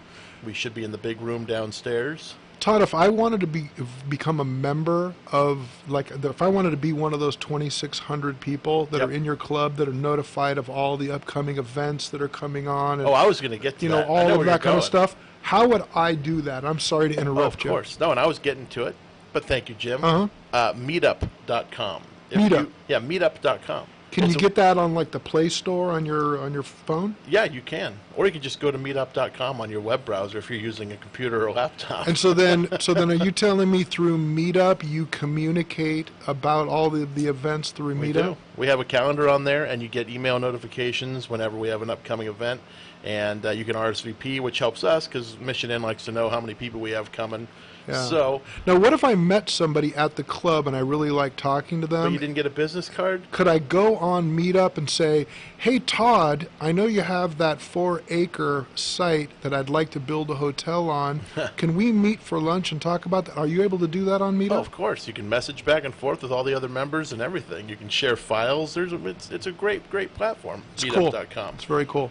So, but the calendar's there. But for those of you that are interested, we got the thing on the Mission Inn coming up on June 28th. That starts we're going to open the doors at 6 o'clock. We're opening up a little bit earlier because the line gets pretty long. We want to make sure everybody has ample time to network. And, I would recommend not showing up early because I want all the deals that are offered by all the people that show up. Don't come early. No, you should definitely come early. But we also do other meetings. We also do other get-togethers. We have 3 other things we do every month. One's a happy hour. One, we do a Saturday morning coffee. And then we also play the cash flow game, which was last night. So if you missed it, we always do that on the first Wednesday of the month. Cash flow is a board game created by Robert Kiyosaki. It's like a real estate seminar disguised as a board game. A lot like Monopoly, but you get to do creative deals and stuff. It's a lot of fun. We do that at the Bar and Grill Company in Ukaipa, first Wednesday of the month. That's at 6 o'clock at night. And the second Friday, which happens to be this week as well, because, it's just weird how this month played out. But we'll have our happy hour. We talked about it earlier at W. Wolfskill in downtown Riverside, right by the courthouse there. And we're going to get together there at 5, hang out there till about 8 o'clock. Same thing, just getting together, networking. It's free. Just come show up. We have name tags and whatnot. I like the cocktail hour a lot. The happy hour is the most fun, I think. Most people will go and get a drink and some food. It's a lot of fun. We have a good time every time. I like it. This is the first place we did a happy hour at. Yeah, I like the idea of there not being the structure of like you guys don't have to perform. You guys can walk around and talk to people. It's nice because a lot of times when we're up on stage at the big meeting, people want to talk to us, but they can't because we're up there and we're trying to run the meeting and stuff. So people try to pin us down. We're like, I can't talk right now, So it's nice because then people can get a chance to meet us too. And Todd, you're a big boy. I can't believe anyone could pin you down. It's tough. Yeah, it's like trying to stop a freight train. I know. A freight train. Thanks, Jim. Yeah, we were going to go whale watching later. I didn't know you were talking about me. No. Life is good. Okay, so that's the happy hour and the cash flow game. Oh, and Saturday morning coffee. Saturday morning coffee is going to be on Saturday, June 24th this month at Lift Coffee Roasters in Riverside off of Chicago. That one, we do that at 8 in the morning. So for those of you brave soldiers. 8 in the morning? Yeah, on a Saturday? You've come to a bunch of them. I have. But you can come meet us. Kind of same thing as the happy hour, except we're not drinking alcohol. I mean, unless you bring your own, I guess. No, that's a really good meeting, though. That's a real. The informality of all of that is, to me, the. Yeah, that's all this club's about. Just getting together, networking, talking. We're there to answer questions, help people out. The group's pretty supportive, and are just more or less trying to help other people. Live the dream like we are. I guess it's it's. Isn't that scary? I know. We're living a dream, man. We're living the dream. Most people would love to be in our position. I mean, it's a lot of hard work it took to get here. This wasn't something that happened overnight. We worked. It's at least a 5-year venture getting into it to really get to the point where you're producing a lot of volume and where you can really replace somebody's income. But it can happen.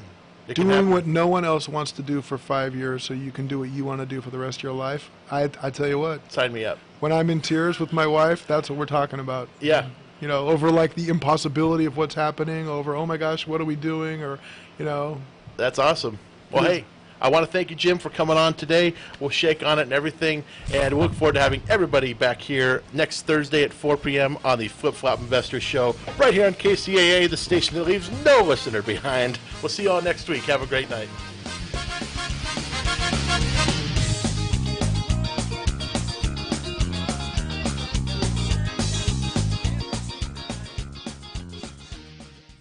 KCAA Loma Linda, 1050 AM, 106.5 FM, and now 102.3 FM. NBC News Radio, I'm Lisa Carter. President Trump's personal attorney is disputing key parts of the testimony provided by former FBI Director James Comey on Capitol Hill today. Attorney Mark Kasowitz says the president never pressured Comey to drop an investigation into fired National Security Advisor Michael Flynn. The president never, in form or substance, directed or suggested that Mr. Comey stop investigating anyone, including the president never suggested that Mr. Comey, quote, let Flynn go, close quote. Also said Trump never asked for Comey's loyalty. Meanwhile, the chairman of the Senate Intelligence Committee says Comey's testimony is nowhere near the end of the Russia investigation. We're more confident today that we can, through this process, work through a very bipartisan and thorough investigation that at the end of it answers many of the questions that the American people might have today. North Carolina Republican Richard Burr saying he hopes to get with special counsel Robert Mueller soon to coordinate the overall investigation of Russian meddling in the 2016 presidential election. During today's hearing, Comey testified There was no doubt the Russians meddled in the election. The woman accused of leaking classified NSA documents about Russian meddling is expected to plead not guilty. Reality Winner expected to appear in court in Georgia today for a bond hearing. The 25-year-old federal contractor is accused of taking government documents and giving them to the media. Bill Cosby's sexual assault trial could go to the jury as early as next week. After hearing from witnesses yesterday, the presiding judge said the case is moving much faster than expected. The trial is now in its fourth day in suburban Philadelphia. The 79-year-old comedian is accused of drugging and sexually assaulting a former Temple University employee. You're listening to the latest from NBC News Radio. This report has been brought to you by Compassion International. Every child deserves enough. That's what you can give to a child in poverty when you sponsor through Compassion International. Find out how at compassion.com/radio.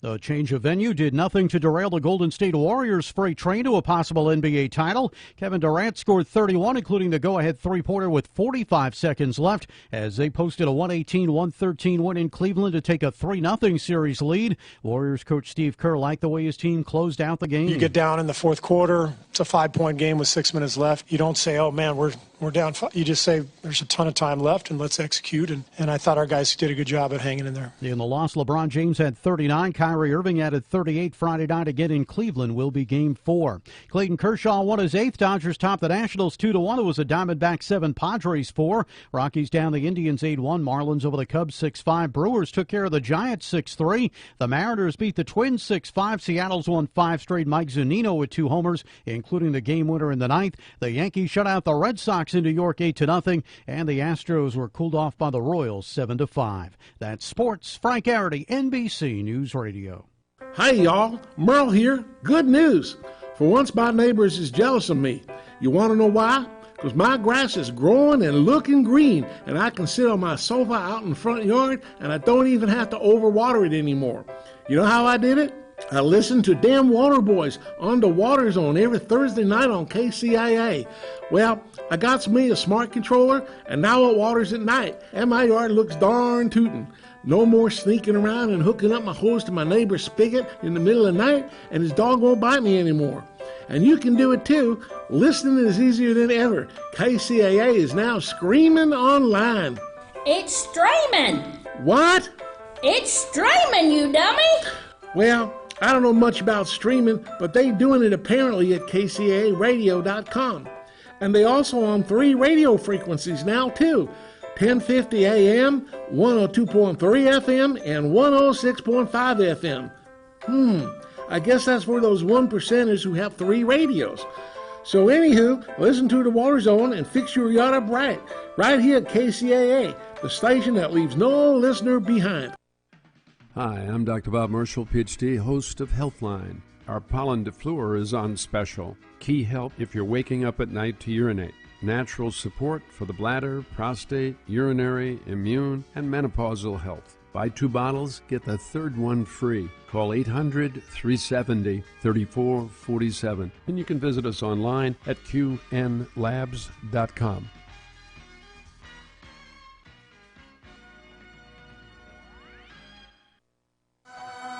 KCAA Loma Linda, your CNBC news station for the Inland Empire.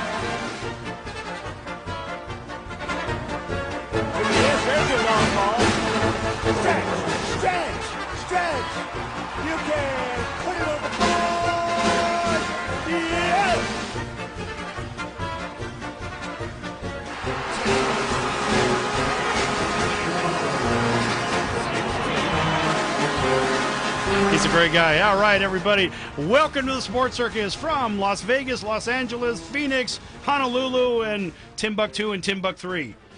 I am your ringmaster and host, Sal Tezolino. I'm here with producer Jim and our co-host, Long Beach Lenny, and the human wrecking ball, Bronco Billy Wright. Got to say it that way every time, folks. If you look at him, you almost have to growl back at him because he looks at you and growls, but he didn't even say a word. Anyway, today's show is brought to you by the American Business Trust Company, specializing in startup consulting, sales and marketing, corporate strategy, and investment capital. Visit them online at abtrustco.com or call 657-600-1876 for all your business needs. And that includes you. Yes. With a size 95 head. Size 95 head. Billy's wearing a hat today, folks. Yes. And you thought he had a big head before. Yankees. He's a Yankee. You got a Yankem hat. Now his head looks even larger, if that's possible. Are you a Yankees fan, or is that the only hat that could fit your head? When you have a head this big, you don't get to pick the team. You just pick that what hat fits. I don't have that luxury. Oh, it's a nice hat. I like that one. I don't get a shop off the rack. Right. Well, see this. Like you guys. This guy has a big head, but remember, some guys over on the Cleveland Cavaliers have big heads too. Did you see JR's tweet? Are you kidding me? JR is so full of it. Cavs in 7, and what does he do? He tears it down right away. What a punk! What a big disappointment he was. What a punk! I tell you though, Kyrie, accentuate the positive for you Cleveland fans out there. Kyrie played a great game last night. Yeah, but nobody could stop him. It's 2 against 5. We had this discussion yesterday, and I was right again. Remember, I know you're like, oh, no, Cleveland's going to win this game. Wrong. Yeah, I'll give you that. I was thinking during the game, I said, that was the problem. I'm not going to hear the end of this tomorrow. That's right. Yeah. Now, I'll give Cleveland the next game, but it's going to be Golden State in 5. I don't know. Now I'm going the other way. I think they're just going to sweep. Crap, you're going to hoax everybody. What are you doing? No, well, sweep. Look at it this way. I'd love to see it. I'd love to see it. They didn't win in the 73-win season. They didn't win at all. But this year, a little redemption. They're going to go undefeated in the playoffs. Now, Lenny, never been done. Lenny, what do you think about this theory? Okay, so we know last year, Golden State 73 wins, blah blah blah, and we saw Cleveland miraculously come back and win the series.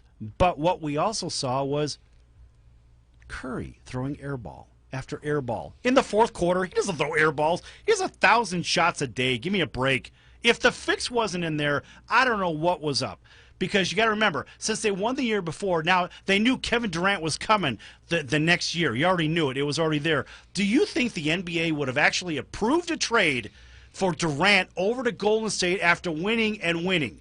No way. So that series was handed to Cleveland. Are you telling me that Curry was sandbagging? Yes. It was premeditated, and the fix was in. Can you remind Jim that question was directed to me? Oh, go ahead. I'm sorry. There you go, Jim. All right. He won't even hit the applause button on that. I'm trying to prompt him by applauding. Okay, yeah. I'll turn my microphone off for a minute. So what I'm thinking is this, Sal. We are broadcasting in many different states, and the home of the soon coming Raiders in Las Vegas, Nevada. We've got to know, Sal, and you know as well, being the bookmaker, that money generates the ratings. Money will definitely generate these ratings because if it goes a 5, okay, number one, it's not going to be a sweep. That's impossible. Number two, in order for them to compete with the NHL right now, to make far more money than what they have, they need to stretch this series out, Sal. They need to have drama coming back to Cleveland after the Game 4 victory from the Cavaliers. They need suspense. They need them to go into the Warriors' den. They need to take one away from them and to create some suspense. What if, and Sal, by the way, how would this rate, as far as ratings-wise, if this did go 7? Can you imagine the Game 7 ratings would be through the roof? It would be historical ratings, Sal. Let's keep an eye on this series, for this may happen, my friend. Okay. All right. Now, you can stop smoking the funny stuff, kid, because it ain't happening. Sorry. It's just not happening. Put the crack pipe down. It's not happening. No way. Donor in hell. Right. Maybe 5 games. And I said 4 games to 1. That was my prediction. Billy says 4, and yeah, he's kind of big. It's kind of hard to argue with him. Big Billy, isn't this a bit peculiar that you have one of the smallest guys on the court with the Warriors, Stephon Curry, that he ends up getting the most rebounds on that team? It's not Durant, it's not Green, not Thompson or Iguodala. It's Stephon Curry It's like with Spud 13 Webb leading the rebounds. league in rebounds. Right. It's hilarious. Everybody has their night. He had a night. That was his night. So, now it'll be someone else's night. Right. And you know what? And you're not going to stand here or even sit next to this guy and argue with him because his hand is bigger than your head. Let's look at this, guys. You absolutely know this is a no-brainer. Cleveland's going to come out like an absolute wounded animal. It is absolute do or die. They're going to win Game 4. Going back to the Warriors, I really do feel, Sal, that if you have a heart of a champion, and you're right, you can't have a two-man game. You can't have Kyrie and the King trying to go against, that squad. The King. It's almost like a poker game, and I'll be quick about this. It's almost like a poker game where the Warriors couldn't win with the hand that they had. And LeBron James, sad to say it, but he's getting a big bowl of his own medicine. I'll make a decision to go to Miami and have a big 3. I'll go to Cleveland. I'll have a big 3. How does all the NBA look at that? Boo! Why are you building a super team, LeBron? You can't really do it without that. And then now you have in the Warriors, well, let's see, we have a 2-time MVP.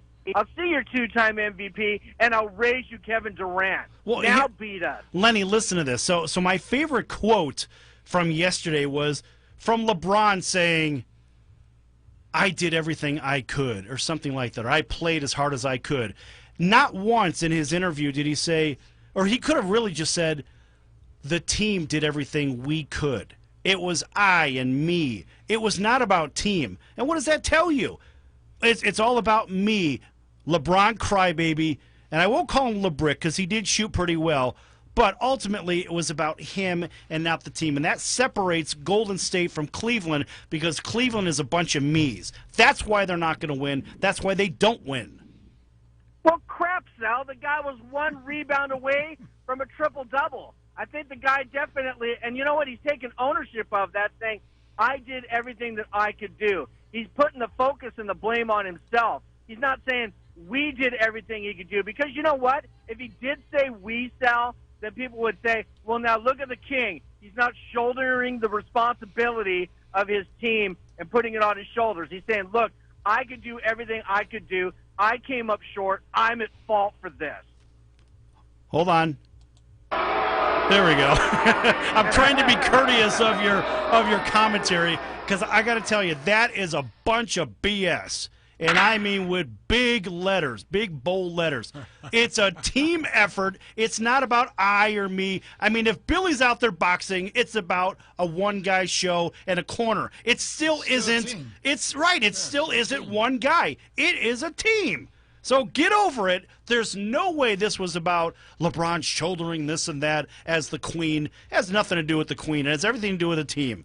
So chew on that one for the break because, listen, we could go back and forth on that for quite some time. There's no way that he is, quote, responsible. The entire team failed, period. And that's the end of it. One more dish off by him or another one from here or this one or the other one could have been the difference of the game.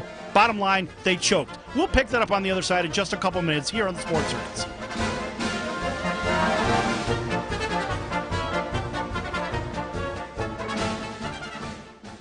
Are you a small business owner or pursuing the dream of starting your own company? Do you know where to start or how to grow that existing business? The American Business Trust Company has the answers you need. The American Business Trust Company can help you with startup capital, business strategy, sales and marketing, and establishing your company with a physical location or on the internet. You decide. You bring the idea, the American Business Trust Company can help with the rest. For a free evaluation, you may visit them online at abtrustco.com. That's ABTRUSTCO.com or call them at 657-600-1876. That's the American Business Trust Company, 657-600-1876. Call them today. They can help your business right away.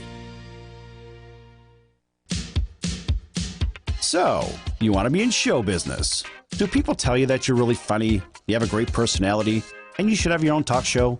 Many of us have been told that, but we don't know how to get started. It's easier than you think. Let the pros at Cali Vegas give you a free talent evaluation.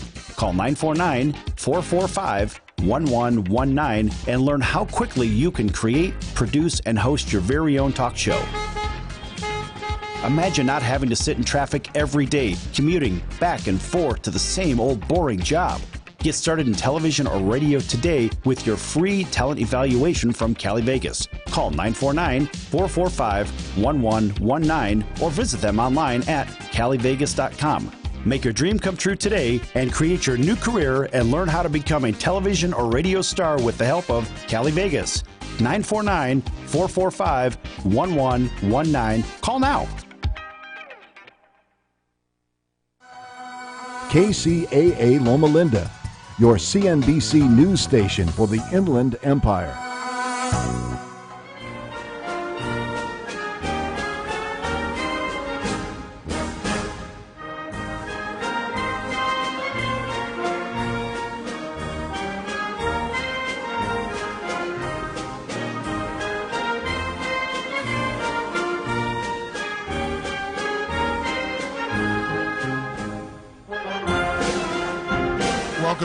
Welcome back. This segment is brought to you by Legal Shield, providing legal protection whenever you need it. Do you like to drive fast, like to talk on the cell phone or text while you're driving? Maybe need a lawyer for another issue or a victim of identity theft. You never know what's around the corner. Give Legal Shield a call at 213-245-1305 and have peace of mind for less than $1 a day. That's Legal Shield, 213-245-1305. Call them today. Or go to nocourt.us. So, we're not going to give the explosion sound because, well, it's Billy. Because when he punches somebody, that's the explosion sound. So, yeah, we probably shouldn't do that. But he did a good job. Congratulations. Let's give him a round of applause. Thank you very much. And, Lenny, while we're at it, we have another round of applause here to give to somebody else. Why don't you tell a little bit about it? Yes, we have an award, ladies and gentlemen. Let's give a warm round of boos real quick. Do a Give a boo. For who? All right, let's give a warm round of boos to our award-winning producer, Jim. Jim, we're going to, Sal is in studio there. He's going to be handing you our golf award tribute to you. Oh, For the only man who has brought up the nonsense of 32 points needed to be able to play golf, well, we all know that it is grip it and rip it. Okay, yeah, this is cool. I mean, it's a statue of a guy golfing. Oh, that's solid bronze. That's very nice. It's heavy. Thank you, guys. I mean, that's. Hey, what are you doing? You're breaking You're breaking a club? No, don't make him throw the club. It just fell out there. He's still throwing his clubs. That is cool. There you go. Congratulations and thank you, guys. Congratulations. The name of the award is the Mulligan. I like that. Yeah. Hey, speaking of funny stories, Lenny, tell us about the T-ball. Yeah, T-ball, guys. This is a really great and a feel-good story. In Auburn, California, there is a Little League T-ball league. Why are we bringing up T-ball in the sports circus today? Well, there is a simple reason and a big reason, guys. Back in T-ball over there, they have a player. They have a player who is batting 1,000. If that's not enough, this player has hit 52 home runs. And incredibly, he plays first, second, short, and third. It is none other than from the Little Padres. It is a gentleman named Ripley, and he is 36 years old, guys. And he was, I saw this thing yesterday. I had to tell him about it. This is ridiculous. Oh, my gosh. 36 years old. However, Nate Ripley is mentally identified as a 6-year-old. So he does go out there, and he plays as hard as he can. And the last home run that he hit was hilarious because he crossed home plate, and all the other kids wanted to put him up on their shoulders and lift him. But kids. Obviously, 6 foot, 230 pounds, they could not. But what a great, That's what a great story, guys. That's a great story. That is amazing. Yeah. And the home run wall is a blistering 130 feet. No wonder he's got 52 home runs. That's a great story. That's a fantastic story. That is. That just shows, guys. I mean, sports just brings everybody together. I've always said that sports is like a second language. You could walk into any part of the world. They could not speak your language, but if you find a team that you identify with or a sport, we're all in it together. And, for this guy and his parents and the fans and his teammates to be able to cheer this guy on, him being 36 years old and mentally challenged, is just a great feel-good story. It really is. It is. We do, real quick, we do a lot of stuff with Special Olympics of Nevada. Here we do a lot of coaching and sponsoring when they have their activities and different events. And it's a lot of fun. These athletes, the athletes for the Special Olympics of Nevada, that's what they do. They live to do these events. Right. Like, in their mind, like that, they're at the Olympics, and they compete. Like, the Olympics, it's so important to them to win. It's so important to them to do well. Like, they're like you should just, the excitement and the purity of all of it makes you wish that all athletes, the Queen and all them guys will remember the simplicity of the sport and the pureness of the sport and play it for the love of the sport, like these kids that have no idea. Well, that's why I asked Bill yesterday if, playing in the regular season, they didn't make a lot of money. A lot of these guys had regular jobs back in the 70s, and they were insurance people or they drove trucks or whatever it was because they played because they dug playing. They got a little bit of money, but they played for the love of the game. I mean, hell, when I played, we were paid $1,200. Right. That's it. Yeah. That was nothing. You couldn't live off of that. No, not. But we played because we dug playing. Right, and that's what made the game so exciting. Right. Not that it's not exciting now. I'm not saying sports aren't exciting. I'm just saying that there was a time, and there still is different organizations where it is exciting. It's a lot more exciting to watch 9-year-olds play sometimes than to watch these grown men. Well, and think about this. So when Bill was saying, when you asked about the watching the home run, Lenny, and look, back then you did not stop and stare at the ball. You ran, as soon as you hit that ball, you ran full speed. You looked at your first base coach on what to do. Exactly, and then if it was a dinger, then you would slow down. Right, then he'd put his hands up. Exactly, put his hands up for you to just take your time. And you never used to dive into first base either. Run it out. Unless you're Pete Rose. Run it out. Pete did that once in a while. Yeah, every now and then, because he invented the head first slide. But you don't want to do that. Run it out. You guys know that. He invented the head first slide. Yep. Can you Google that and show it to me? How many people did that before he did? But you said he invented the head first slide. As far as I'm concerned, he did. Relax, man. I'm just giving you a hard time. He is. I don't know if you could Google that. No. Pete was that guy. Exactly. Yeah. Exactly. I tell my kids all the time I invent stuff. Yeah, of course you do. What are they're going to argue with you? Really? Hey, guys, here's another story here. Here's one for keep your eye on the ball. Or do we? Here's a fast-pitch softball league, men's softball league, that the catcher and the pitcher really – oh, women's, that's right. Come on, read the story right. Sorry, the catcher and the pitcher really didn't they didn't jive with the umpire, what he was calling. So all of a sudden, they went ahead and threw one right by, and the catcher just intentionally missed the ball to hit the umpire. Well, because the umpire blew a call at home plate, and the one team didn't like it, so as soon as the pitch was released, the catcher ran out of the way so the umpire can get hit. Wow. In a tender area. Oh, hey, whatever. It could have been. Well, whatever. And those balls are moving. That fast. You damn right. You got no time to get out of the way. Down like 60 feet or something, right? It's not even that. I mean, it's closer than that. Yeah, I think it's like 50 feet. Something like that. All I know is, hey, let's face it. There are unwritten rules in baseball, and guess what? Apparently, there's unwritten rules in softball. Now let's bring this into Billy's ring, guys. How about in boxing, Billy? If you feel like some guy is just he's doing a few things illegal to you, and we've seen a few of these, like maybe in some movies or cartoons or something, and the referee's getting in there. Say you guys are in a clinch, Billy, and boy, you're just getting jobbed over by this referee. Do you feel like you want to just maybe take one roundhouse hit when the guy's trying to pull you apart, whack that referee by accident, allegedly? No, we don't know. We don't hit the refs. No, we don't hit the refs. But what about all the low hits below the belt You hit and the guy the back. rabbit punches and I love stuff Andrew like that? Andrew Galata and Riddick Bowe, right? Ridiculous Bowe. Oh my God! Yeah, Mhm. well, can you imagine? Andrew Galata hit him with like 4 intentional low blows. Bowe was on the ground like almost crying over this, right? And that's when Eddie Futch was training Bowe, right? And so Eddie Futch told him, when he got up, told him, give it back to him. He can give it back to him, and it was over. But then Galata quit and ran out of the ring. Right. So it's crazy. But no, you can't. I mean, you see refs get punched once in a while.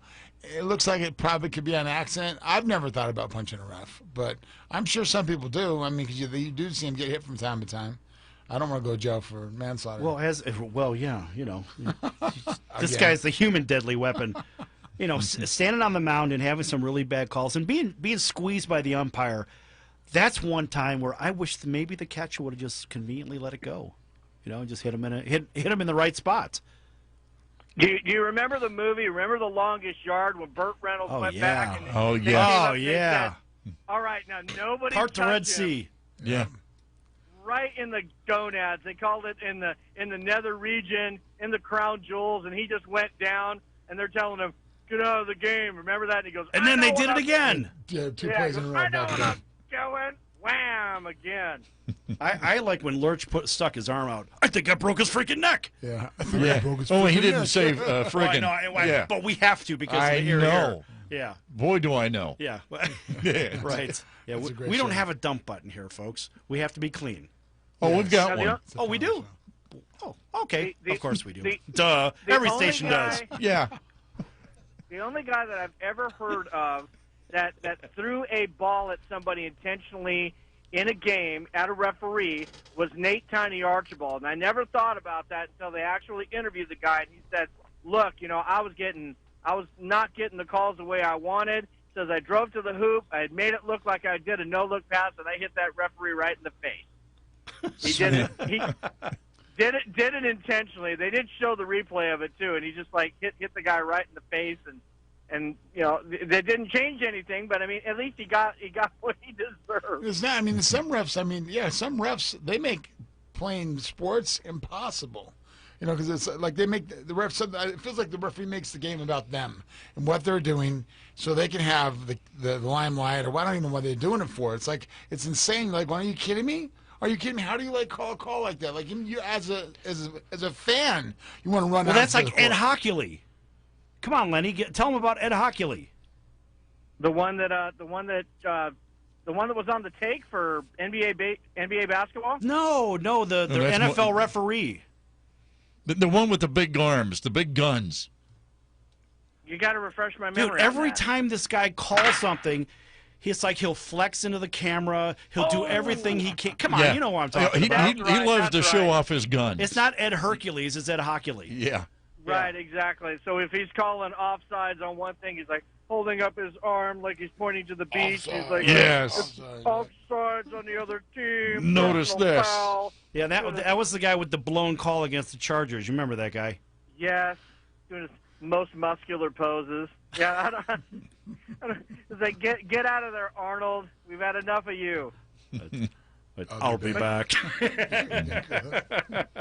Yeah.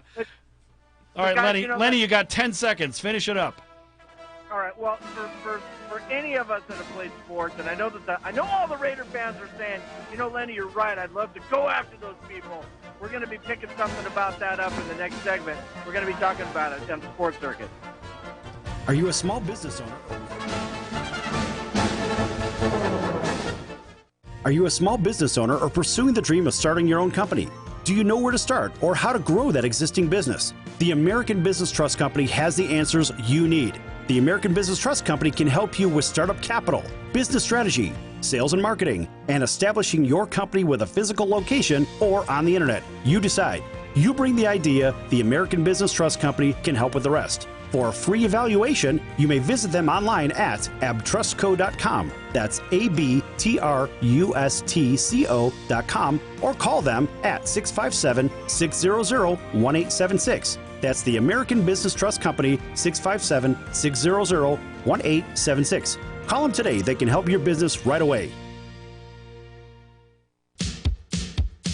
So, you want to be in show business. Do people tell you that you're really funny, you have a great personality, and you should have your own talk show? Many of us have been told that, but we don't know how to get started. It's easier than you think. Let the pros at Cali Vegas give you a free talent evaluation. Call 949-445-1119 and learn how quickly you can create, produce, and host your very own talk show. Imagine not having to sit in traffic every day, commuting back and forth to the same old boring job.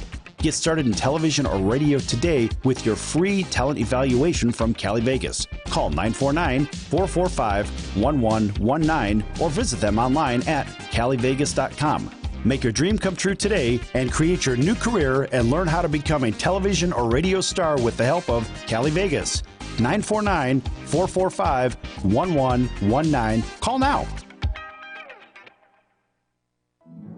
Do you have any questions about legal issues? Have you ever been stopped by a police officer and issued a ticket that you're scared to deal with? Have you ever been in trouble with the law and don't know what to do? Do you have a will or power of attorney question? Is your home being foreclosed upon and you don't know where to turn? Maybe you were given a contract that you don't understand. For freedom and a worry-free solution, call for Legal Shield today at 213-245-1305. It's that simple. You will have access to high-quality law firms that will fight for you for less than $1 a day. Peace of mind is just a call away. That's for Legal Shield. Call 213-245-1305 or visit us at nocourt.us. It's justice for all and not justice for some.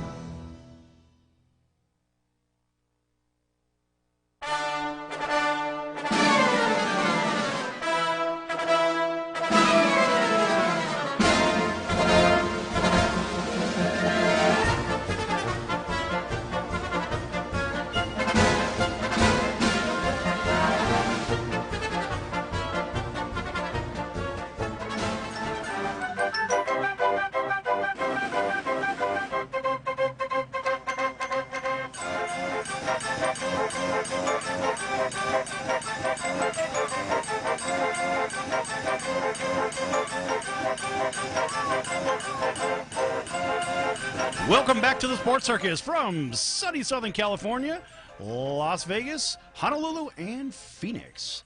Be sure to follow us at Twitter at The Sports Circus. And you can also visit our page on Facebook, The Sports Circus. And if you really like us, you can go to see Lenny Atkins on Facebook for The Sports Circus. We're everywhere, right, Lenny? We're blowing up. We're absolutely blowing up. Hey, tell us who else is blowing up. Let me tell you who's blowing up, Sal. When you do an interview, let's not do it like Beast Mode Marshawn Lynch, okay? Beast Mode was bleeped 7 to 12 times in his last interview. His first official interview as one of the Raiders, one of the intimidated, one of the few, one of the feared. This guy was happy. I will admit that. Beast Mode is happy that he's back there. But he's over here talking like, number one, he looked like Snoop Dogg on steroids, okay, when he was getting interviewed. Then when he's interviewing, yeah, I'm really happy to be here. Man, I'm telling you, I'm going to play my bleep off.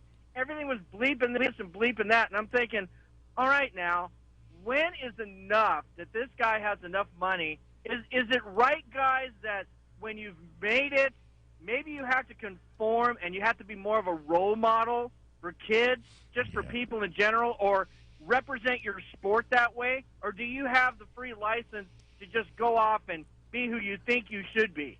No, absolutely not. If you've made the choice, a professional choice to be a professional athlete at any level, you have a responsibility to be a role model, not only to the youth of America, but just to normal citizens walking around who you don't ever know who's watching. Everyone's a film producer and a recorder nowadays with smartphones and stuff. And so it's just good to always be on your best behavior when you're in public and even when you're not in public. I mean, You know, grown men are supposed to talk like that, especially in front of children and ladies. You know, if you're in a locker room, it's one thing. But, man, you know, outside the locker room, don't take that into the public. Do not. You have a responsibility as a professional athlete to be a man. What do you think, Jim? Yeah, I agree 100%. You're a professional athlete. You're paid a lot of money, and there are a lot of eyes on you. And much like what Colin Kaepernick did, it's a big stage. The badge is important. The badge is your employer, the NFL, and obviously the Raiders too. But you have an obligation to be a professional. I agree 100%. Right. Money doesn't give you the right to act like a jerk and to showcase everything. And we see that with Mayweather. Yeah. It's the same crap. Throwing money all over and basically skewing people's belief system and skewing their values based on their wealth. Yep. What about everybody else that's watching them acting a fool? Yeah. And for me, it's not even about money. I mean, it's just about if you made the choice to be a public figure of any kind whatsoever, you made the choice to be respectable. Right. It's the abuse of the big stage. Right. Act with class and integrity. Right. Don't be an idiot. Right. So, he deserves one of these. Hey, so does Malik. Do it again. Right after it. Right now. Do it again. All right. That's for Marshawn Lynch. And that's for Malik. Right. Okay. As you were, Lenny. But, guys, here's the thing. Marshawn, he really didn't seem to fit with Pete Carroll, the Seahawks, and their system. Sure, he did well. He got the nickname of Beast Mode, and he got robbed at the 1 foot line from a Super Bowl win and his glory of going into the end zone. But now he's back in Oakland. And I guess what I'm thinking, guys, can you really take Oakland out of the guy? Because in his press conference, he was talking about how proud he was to be back in Oaktown. I walked these streets. I lived in these streets. I fought in these streets. I scratched my way up. I had to be tough to get where I am. So that's his mode, his mindset. Now it just seems like you put the lion back in the jungle. Yeah, but you know what he could have done? He could have taken the high road and said, look, maybe I want to be like this other guy from Oakland named Gary Payton. And Gary carried himself in the regular world he still does today, very, very well. Gary was not a jerk off the court. Of course, on the court he was, but he was damn good. And when you're the glove, you can be. But Gary was good for the community. He's good for the people around him. And Gary is a good guy. And I know Gary, and all I say is if Marshawn Lynch could even be half of what Gary Payton is off the field, now you got a better human. 100%. 100%. Well, it was better when he was quiet. Remember when that phase where he just didn't talk to the media? That would be better than this, right? Right. Yeah. Right, Lenny? Well, no. I mean, in fact, maybe he should keep his mouth shut if he's going to be talking like that. Yeah, that's what we're saying. Yeah. That's what we're saying. Yeah, that's what we're saying. Clean your ears out. But then the other thing is, I wasn't finished. The other thing is that that's a good thing that he should be that way. But is that going to be drawing the press? Is that going to be drawing people towards him? Maybe he does have to be this way. Maybe he has to come out and just be that full beast mode because maybe he thinks he has a license to ill because he is in Oakland. He has that right. And it's only there for 2 years. And then he's coming to Vegas, baby. So why not make as big of a noise as you can while you're licensed in Oakland to do it? I do not agree at all. Billy, let him have it. Yeah, I'm sorry. Listen. Don't be sorry. No, okay. I'm not sorry. Go ahead. All right. Give the microphone a punch or something. Lenny and to all these guys out there, come on, stop already. You can be a beast. You don't got to be a beast saying F words. You be a beast by crushing people's ear holes in. You know what I mean? You understand? Who else would you hear that from? Like, Crushing their ear holes in. Yeah, you don't be a beast. That's how you make a statement. You don't make a statement by saying F words and disrespecting women with the B word and different things that they talk. Did Walter Payton ever do that? No. Walter Payton always did it on the field, and he was a complete gentleman off the field. Exactly. But don't you guys agree you're a product of your environment? And if he's hanging out with a bunch of these rappers and other guys, dumb as do. Yeah, you're going to talk like that. You're in your comfort zone talking like that. Yeah, I guess so. You sit in the barbershop long enough, I guess you get a haircut. But, it's just, or whatever. But it doesn't make it right. I don't care about where he's hanging out. Yeah. He knows better. Sorry, Lenny. You're out. That's good. Though that's really great because the next time that I see, other than our big gentle giant in the studio, I know that there's a lot of boxers out there, Billy, that are half-cocked and they go ahead and they, especially boxers, come out and they flap their mouth off all over the place, okay? So they don't act like... I don't think Muhammad Ali ever said that word. And he had a bigger mouth than anybody on earth. I'm the greatest. I'm the baddest man. I'm the best. I'm the greatest of all time. Sorry, Marciano was. He was, but Ali... He called himself a bad man one time. Yeah, I'm a bad man. He was so outspoken, so flamboyant, and so controversial, but he never, ever... But he wasn't trying to diss the world. All he was doing was promoting himself. Right. He wasn't being a jerk off. But he was still like a beast mode. Like, I'm the baddest, I'm the baddest. And so what I'm saying is you can do the things. You can make statements with your fist. You can make statements with your helmet, with your glove, with your clubs, whatever you're going to make a statement with. It doesn't have to be disrespecting yourself and the sport and the fans and the public around you that pay for you to be a professional athlete. Okay. Now, ladies and gentlemen, in case you keep hearing this, that's Billy. He's starting to get a little bit angry. He's starting to punch the countertop here. I don't know. I'm a little worried. We might lose a countertop. We do that on political... It's already coming undone on the sides. We do that on political talk radio. We pound the table. Well, at least you're pounding that. Yes. So that's all, Lenny. Lenny, got mad respect for you, so I know you know what I'm talking about. Just like you make that choice to be a public figure, a professional athlete, man, you better watch how you talk and be a leader. Goodness gracious, be a leader. How tough is it to be a leader? Right, you're on top of the world. Got everything. Really, just act like a winner. Right. Don't be a jerk off. Right. Yeah. Doesn't that come from the Lenny. coach though?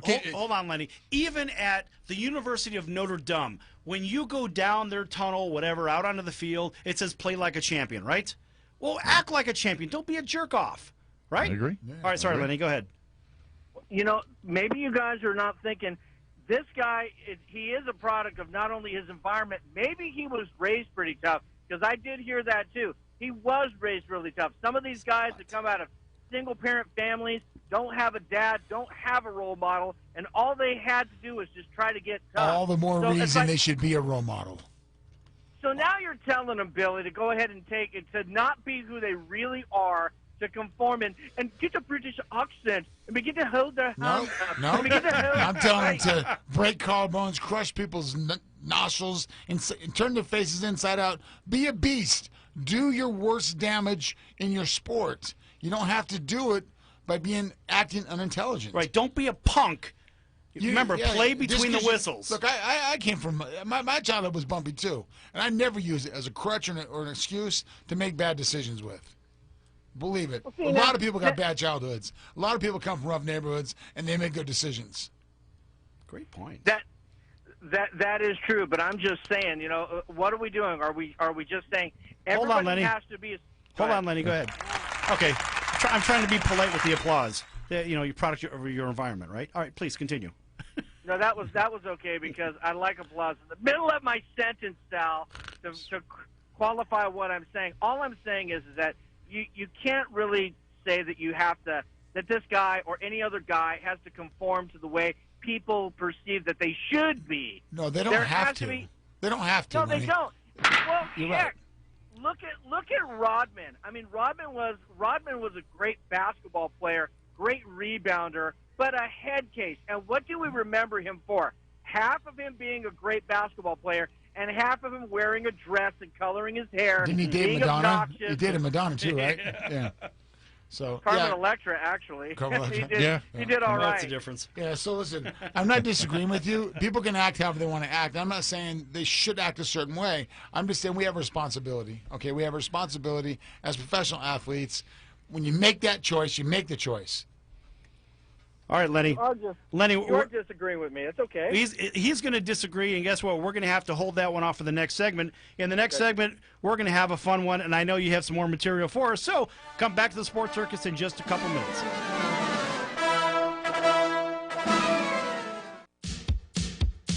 So, you want to be in show business. Do people tell you that you're really funny, you have a great personality, and you should have your own talk show? Many of us have been told that, but we don't know how to get started. It's easier than you think. Let the pros at Cali Vegas give you a free talent evaluation. Call 949-445 1119 and learn how quickly you can create, produce, and host your very own talk show. Imagine not having to sit in traffic every day, commuting back and forth to the same old boring job. Get started in television or radio today with your free talent evaluation from Cali Vegas. Call 949-445-1119 or visit them online at calivegas.com. Make your dream come true today and create your new career and learn how to become a television or radio star with the help of Cali Vegas. 949-445-1119. Call now. Do you have any questions about legal issues? Have you ever been stopped by a police officer and issued a ticket that you're scared to deal with? Have you ever been in trouble with the law and don't know what to do? Do you have a will or power of attorney question? Is your home being foreclosed upon and you don't know where to turn? Maybe you were given a contract that you don't understand. For freedom and a worry-free solution, call for Legal Shield today at 213-245-1305. It's that simple. You will have access to high-quality law firms that will fight for you for less than $1 a day. Peace of mind is just a call away. That's for Legal Shield. Call 213-245-1305 or visit us at nocourt.us. It's justice for all and not justice for some.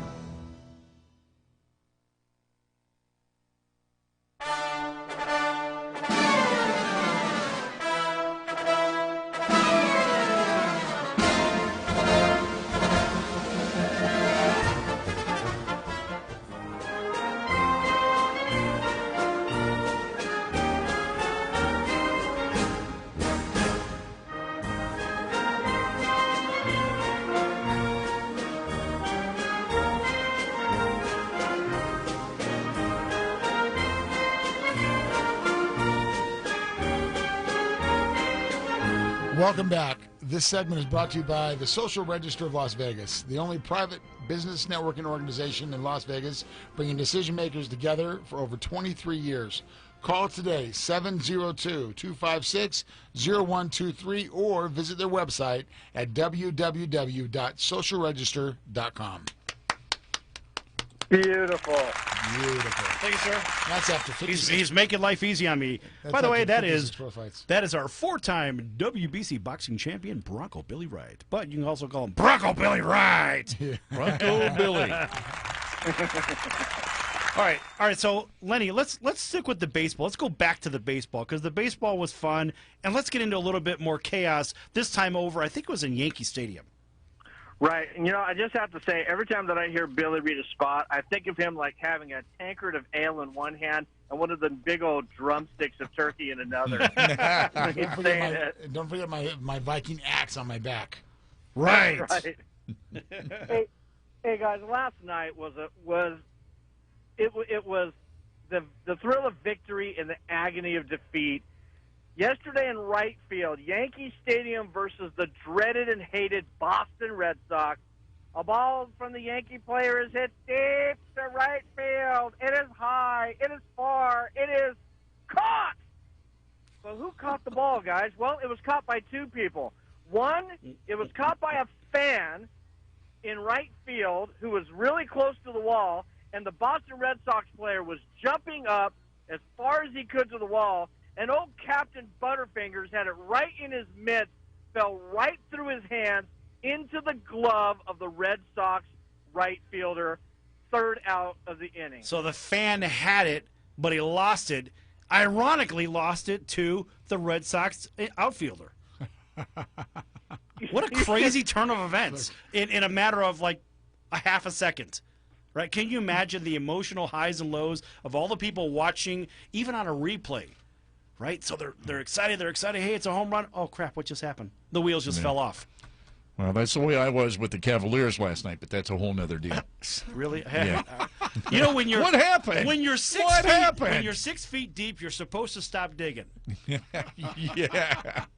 You notice I did. I put my shovel to the side on that topic. But guys, it was unbelievable. Not just that the guy missed the ball. Not just that it went into the glove for the third out with two men on rounding the bases, but it was really harsh that all of the Yankee fans, and he's a Yankee fan, they're all over this guy like ugly on an ape. What did you do that for? Why did you lean over and get that ball? You know, why didn't you get it?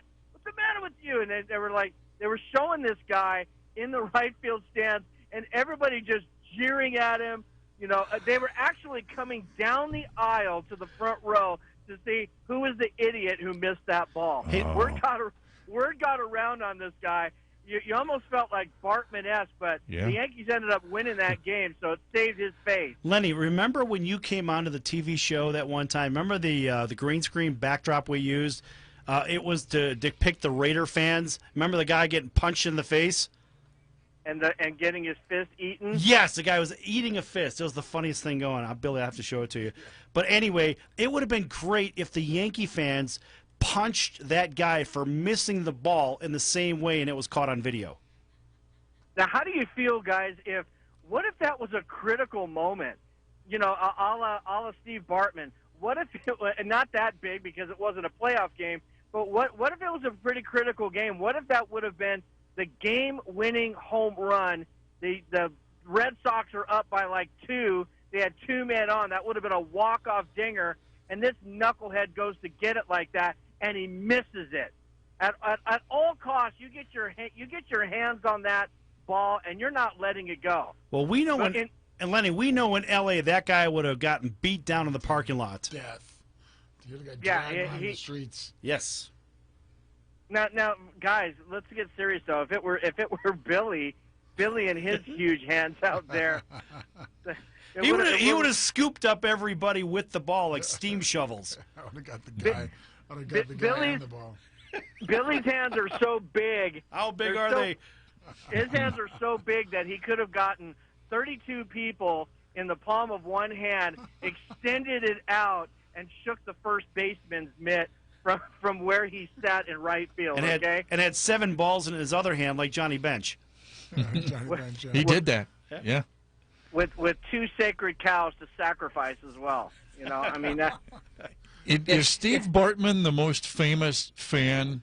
You know what? That Bartman thing is so much BS. He had to move out of town. Right, I know. But, well, the Marlins actually bought him a condo. The fans bought him a condo. But that Bartman thing was BS because if you saw it, and I sat in those seats before. I've been in that stadium many a time. They had to bulldoze that crap hole. But where he was sitting or standing or whatever, it was behind a wall. And he was within his right to catch the ball over his seat. He did not interfere with anything. Right. Alou was just crying about it. Boo-hoo-hoo. But at the end of the day, people say, oh, Bartman did this and that. No, the shortstop already blew the game for that team in the 2 innings previous. So you can't blame Bartman for anything. He was well within his right, and I think the people of Chicago, on the north side that is, because that's what they do on the north side, is they look for any kind of excuse to protect their beloved Bullseyes. Now, see, guys, we're bringing up this with Sal, and he's a White Sox fan, and he's a card-carrying, Cub-hating fan. Okay, right? He hates the Cubs. You know, it says Sal Tuzolino, I hate the Cubs. He doesn't even like Wrigley Field, which I think bulldoze that place. I think Wrigley Field is on the National Registry of historical It's places. a crap hole. The place is coming apart. It's history. It's history for crying out loud. Move those clowns up to Wisconsin. Put it in the history books then. Those guys smell. When Sal was young, he used to go into liquor stores. He would steal Wrigley's gum only to throw it in the sewer. Okay, that's how much he hated. That's how much he hated Wrigley Field. But Sal, let me tell you this though. What if it was your beloved White Sox? Okay, let us put you in a safe zone since you need that right now.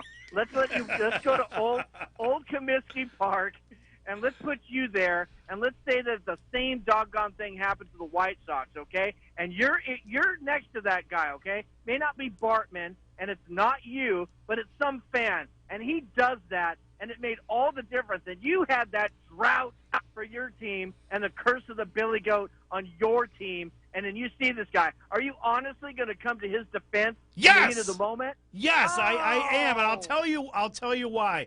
Because the rules are the rules. And by the way, we wouldn't have a curse of the Billy Goat. We'd have maybe a curse of the neighborhood. You know, it's all an Italian neighborhood around there. So, you know, look, if something happens in the neighborhood, nobody saw a thing. Don't worry about it. Right? But listen, forget about it. So the thing is, if the ball was coming down over the seat, So be it. And the way that Old Comiskey was built, it didn't matter because those seats were literally at ground level. They had a very low wall, and you could dive right over the wall. I saw my old man do it. Dive over the wall, get the ball, come right back, and on a foul ball. But even if it did happen over there, Lenny, the rule is still the rule. The bottom line is if it's over the seat, the player does not have the same right that the fan does because the fan could actually interfere if they wanted to and get in there above. In fact, all the fans could collaborate because the ball is a foul ball, period. That's how the rule reads. Look at Sal getting Boom. out the dimensions of the ballpark that he has. He has the plans from his uncle Rocco in his basement back in back Hey, leave in him out of Chicago. it. He's like, Don't bring in No-Face Tony. Don't worry about it. I got all the plans and stuff. What about Joey Bag of Donuts? One thing, Willie. Exactly. My Now, dad, Billy, my old man had a friend named 8-Ball. So believe me, that's how the neighborhood was. Now, Billy, as big as you are and stuff, if you're in there and you see a fan like Steve Bartman, he was harassed. They had to wait till the game was over, give that guy a security uniform, disguise him, try to get him into his own house. If you're in the seat near this guy, are you coming to his defense? Or are you saying, "Damn, dude, why did you do that?" It depends on how much money he has. I'm not really sure. How many benches you can break off for me? Right. Well, geez, back then, I mean, they had $500 bills, they had $1,000 bills. You know, back when Old Comiskey was around. Yeah. You know, the $500 bills were still spending. Yeah, you could have, so that, it's like one of those hired guns. You could have hired man would have protected him. Yeah, I mean, think about this back in the 1930s, Lenny. You know, if somebody would have handed me some paper, you know, with the here's a good trivia question: who was on the $10,000 bill? And don't look it up. Benjamin Franklin. You're wrong. Salmon Chase. Who? Yes. Look it up. Salmon Cheese? Salmon Chase. Isn't McKinley on the $500 bill? I think it's McKinley. I think it was. Let's see, who was on the 1,000? I remember this when I was a kid. My dad, he brought us down to the bank downtown Chicago. He had to go there for some reason, and he pulled out a $500 bill. Mind you, I'm like 4 years old. Mm-hmm. I'm like, oh my God, look at the size of that thing. I'm talking the number, not the actual size. Right? Because, I'm finding $1 in the street and I'm doing cartwheels. I can buy 20 Reese's cups. And then he had a $1,000 bill. Like, whoa, this guy's a millionaire. You don't know when you're 4 years old. Right. You think of how many candy bars you could buy with a $1,000 bill. Especially back then. Right. It's crazy. Because we were buying Reese's cups for a nickel a piece. Yeah, there was nothing. You One time, I got to say this. One time I found $1 in the street. I lived at 310 North Maple in Chicago, in Oak Park, Illinois. I found a $1 bill right on a street called Marion. I went down to Zender's, and I bought 20 Reese's cups. The guy felt so bad for me, I didn't have the change for the tax, that he said, just take them. And I sat there on the corner. There was 8 kids in my house, and I ate every one of those until I didn't care. I wasn't going to share it with nobody. I ate 20 Reese's cups when I was 5 years old. So, hey, it is what it is, man. That's great. Right. So on that note, Lenny, I'm going to give you the last 30 seconds or so. All right. Well, hey, by the way, on the $5,000 bill for Jim, I think it's Arnold Palmer. Arnold Palmer, yeah, could be. $5,000 on the $5,000 bill. Yeah, there was one. All right. So what we've learned today, guys, is that if you want to be a show off, but clean up your act, be responsible. Raider fans, treat people like you want to be treated, and not like a convict. Okay. Drive safe, everybody, and we are going to make sure that we bring you the best quality, fun world of sports every single day. Well stated. The co-host of the Sports Circus. That was Long Beach Lenny. I'm your host, Sal Tuzolino. We have Bronco Billy with us and producer Jim. For everybody, have a great day, and we'll see you tomorrow. Hey guys, don't get your hair cut by just anybody.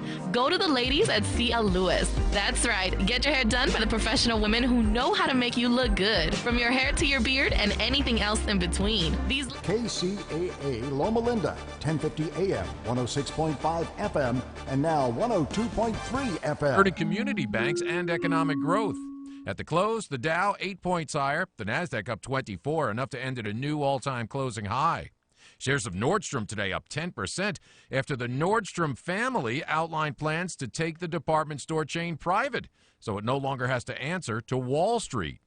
A pair of other big department stores, Saks Fifth Avenue and Lord & Taylor, both owned by Canadian retail giant Hudson's Bay, are looking at as many as 2,000 layoffs that could come very soon because of declining sales. Tom Busby, CNBC. So, what would you do with an extra $500 a month in your budget? $500. This isn't hypothetical, by the way. This is something you may need to think about very soon if you decide to become a member of MediShare. MediShare is a way to pay for your health care, and typically it costs $500 less per month for a family versus other health care plans. So seriously, think about this. You could pay off loans, pay down a mortgage, save the money for retirement, donate to charity. That would be a big deal. But you know what? Here's the best thing. MediShare works. It has 250,000 members, and it's growing fast. With MediShare, not only do you save, you don't have to pay for things you don't believe in either, and that is a beautiful thing too. So here's how you can find out more, and you might actually wind up saving even more than $500 a month. So check into it. Here's the number. Call 844-91-BIBLE. That's 844-91-BIBLE. Now available in Montana. Call 844-91-BIBLE.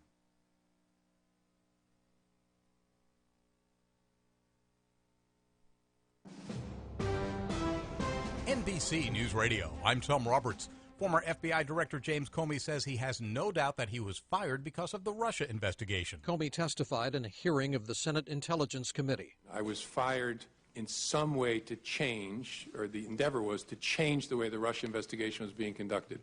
That is a very big deal. President Trump fired Comey last month, a move that prompted the appointment of a special counsel to oversee the investigation of Russian meddling in the presidential election. On Capitol Hill, I'm Terry Moore, NBC News Radio. President Trump's outside counsel says a public cloud over the president was removed by Comey's testimony. Attorney Mark Kasowitz says Comey confirmed that Trump never tried to impede the Russia investigation. He added that Comey tried to frame Trump. Comey admitted that he leaked to friends of his purported memos of those privileged communications, one of which he testified was classified.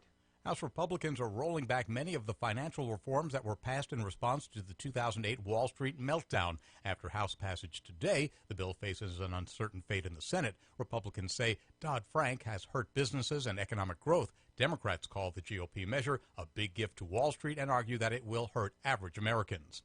President Trump is promising to help protect religious liberty in the U.S. Our rights are given to us by a divine authority, and no earthly force can ever take those rights away. The president spoke today at a Faith and Freedom Coalition event in Washington.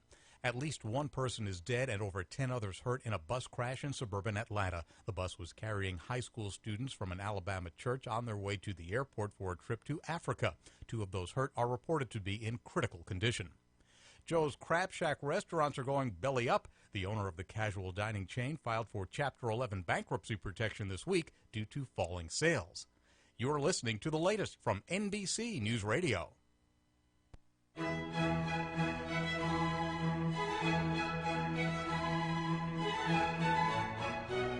Right in the middle of Redlands is a special place called the Tennessee Gardens, where great memories and romance abound.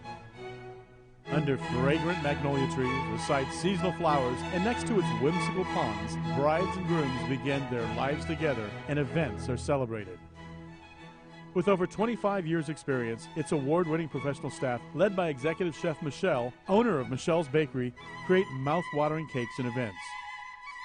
Celebrate your special event with people who care at the spectacular Tennessee Gardens, conveniently located right in the middle of Redlands.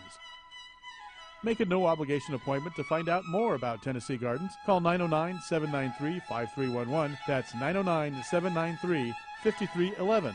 Or visit mybrideandgroom.com. This is KCAA. Hi, y'all. Merle here. Good news. For once, my neighbors is jealous of me. You want to know why? Because my grass is growing and looking green, and I can sit on my sofa out in the front yard, and I don't even have to overwater it anymore. You know how I did it? I listened to Damn Water Boys on the Water Zone every Thursday night on KCAA. Well, I got me a smart controller, and now it waters at night, and my yard looks darn tootin'. No more sneaking around and hooking up my hose to my neighbor's spigot in the middle of the night, and his dog won't bite me anymore. And you can do it too. Listening is easier than ever. KCAA is now streaming online. It's streaming. What? It's streaming, you dummy! Well, I don't know much about streaming, but they doing it apparently at KCAAradio.com. And they also on 3 radio frequencies now, too. 1050 AM, 102.3 FM, and 106.5 FM. I guess that's for those 1%ers who have 3 radios. So anywho, listen to the Water Zone and fix your yacht up right here at KCAA, the station that leaves no listener behind.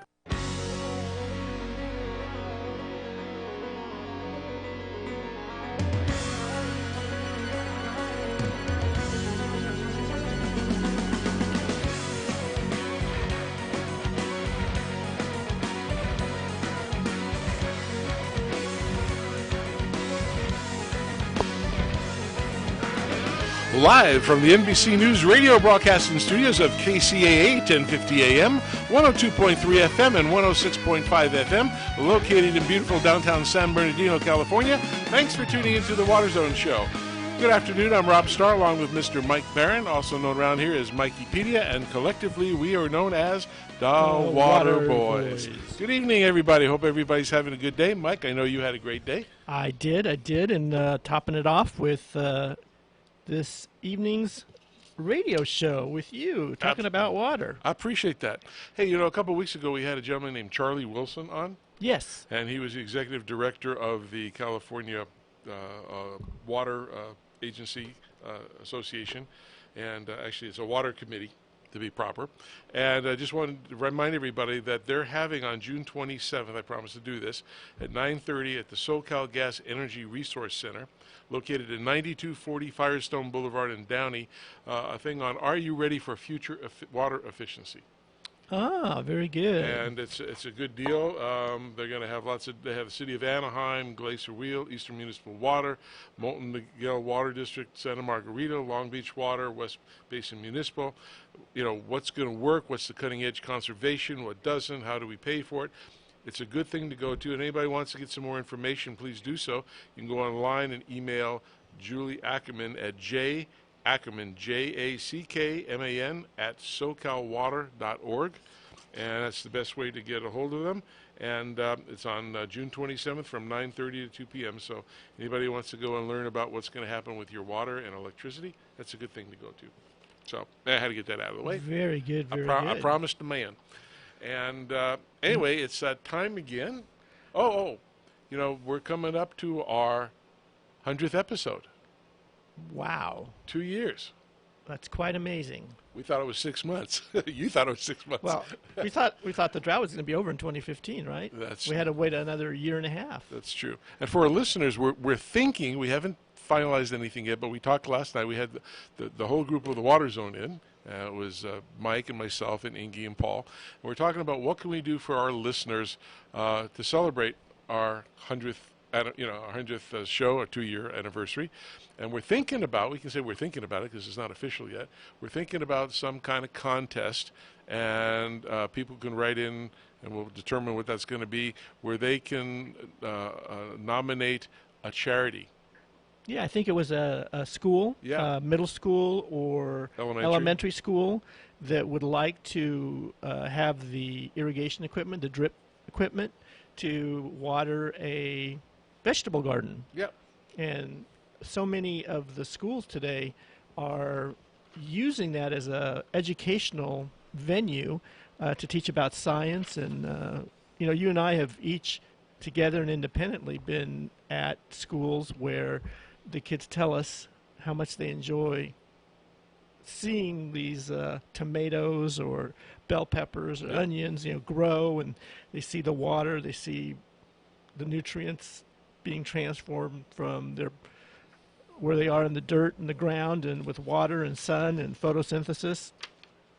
They enjoy that. Yeah, so it's a great opportunity. And we thought, what better way to celebrate having respect for water than to help deserving schools that would be nominated by listeners and say, this is why we'd like to nominate this school for a irrigation kit. And so that's what we're working on.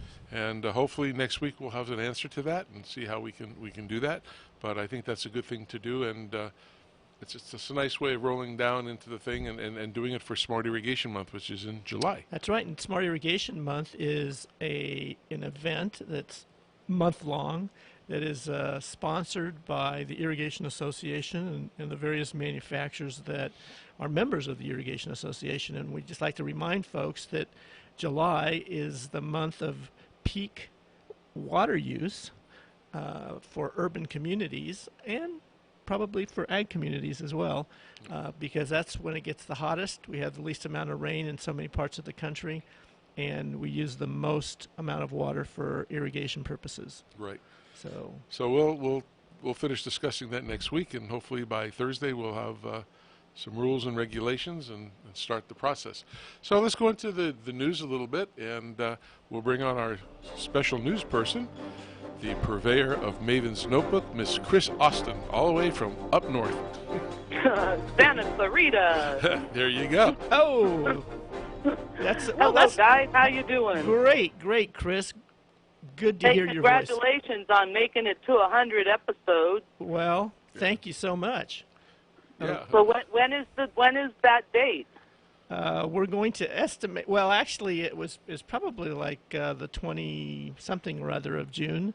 We'll have to kind of. We should know that. We should know that, but we don't. I'm going to be up your way on June 29th on that Thursday. Oh my gosh! Do you think you might? No, she's going to stop by. We already talked. You're on vacation. I'm going to stop by, so I'll be live in the studio, right, guys? Yeah, and you know what? Wow, I'm going to be gone. Now I'm really sad.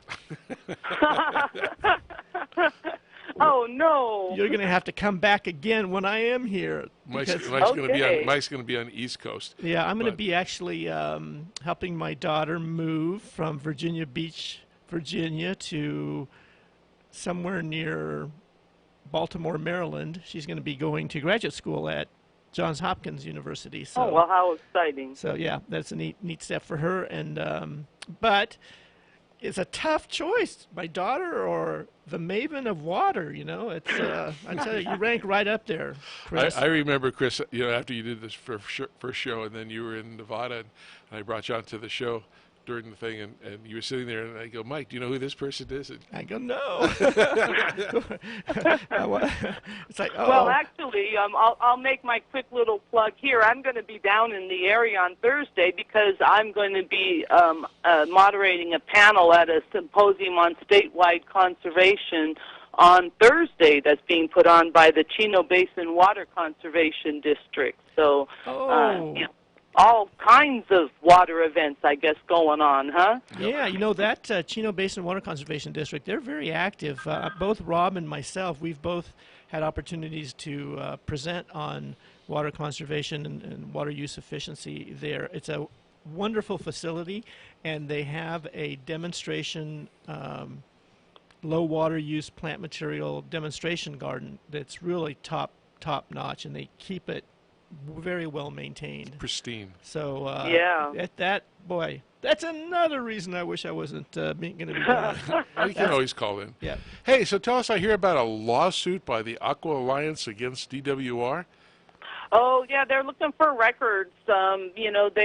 They feel that the state has been holding back records on asbestos that might have been naturally occurring asbestos that might be in the rocks around in that area. Also, that might have been used in the cement that was used to build the original spillway. So they filed a request. So we'll see where that goes. Meanwhile, they just yesterday approved the plans for the spillway, and they've been doing a lot of demolition up there, a lot of blowing up of the old spillway. It all seems to be blown up now, but there's going to be $400 million to replace that. So wow. Well, I also heard, and maybe you can comment on this if you have heard about this, and I think this is a good thing. Federal regulators are reevaluating how they conduct dam inspections following the experience at Oroville Dam with the spillway crisis. And so they've ordered operators and regulators to initiate an inspection of dams around the entire United States. and basically say, hey, is there any chance that what happened in Oroville could happen at your facility? Have you heard anything about that? Well, I know that there's a lot of increased attention to dam safety because a lot of these spillways, some cases, have rarely, if ever, been used, and so you never quite, if you don't test it, if you don't really look, then you never know. So there's, we have a problem with aging infrastructure sort of across the country in general. So, and any time there's a disaster, people tend to uptick and take a look at where else such a thing could occur. So it is a good thing. Were you referring to the facilities or the aging legislatures? They're both a kind of infrastructure, aren't they? So. What I don't understand is when we talk about like bridge safety and the spillways and the dams and all that, isn't that part of the process that there's supposed to be procedures in place to do normal inspections? Yeah, and I think that they do. So the question is, are you inspecting enough? And if you are inspecting and you find something, are you taking action? Funding maintenance is an issue, really, for a lot of places. Utility customers don't like to pay for, replacing pipes or doing things, and the water agencies have tended to, not want to necessarily pay for a lot of maintenance either. But then when you don't do maintenance, then you get problems. And a $400 million bill. Well, yeah, but just imagine in the middle of the drought, if DWR had said, listen, we're going to spend $500 million because we're concerned that should it rain again, we'll have so much rain that we have to check our spillways. People would have been criticizing them for that. There's no doubt in my mind that they would have been criticized for, wait, it's never rained enough to use those emergency spillways. So I don't know. Sometimes it's like you can't win for losing.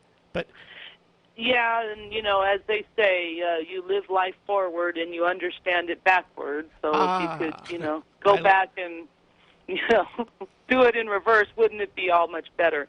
That's true. Well, hey, Chris, I've got a question for you.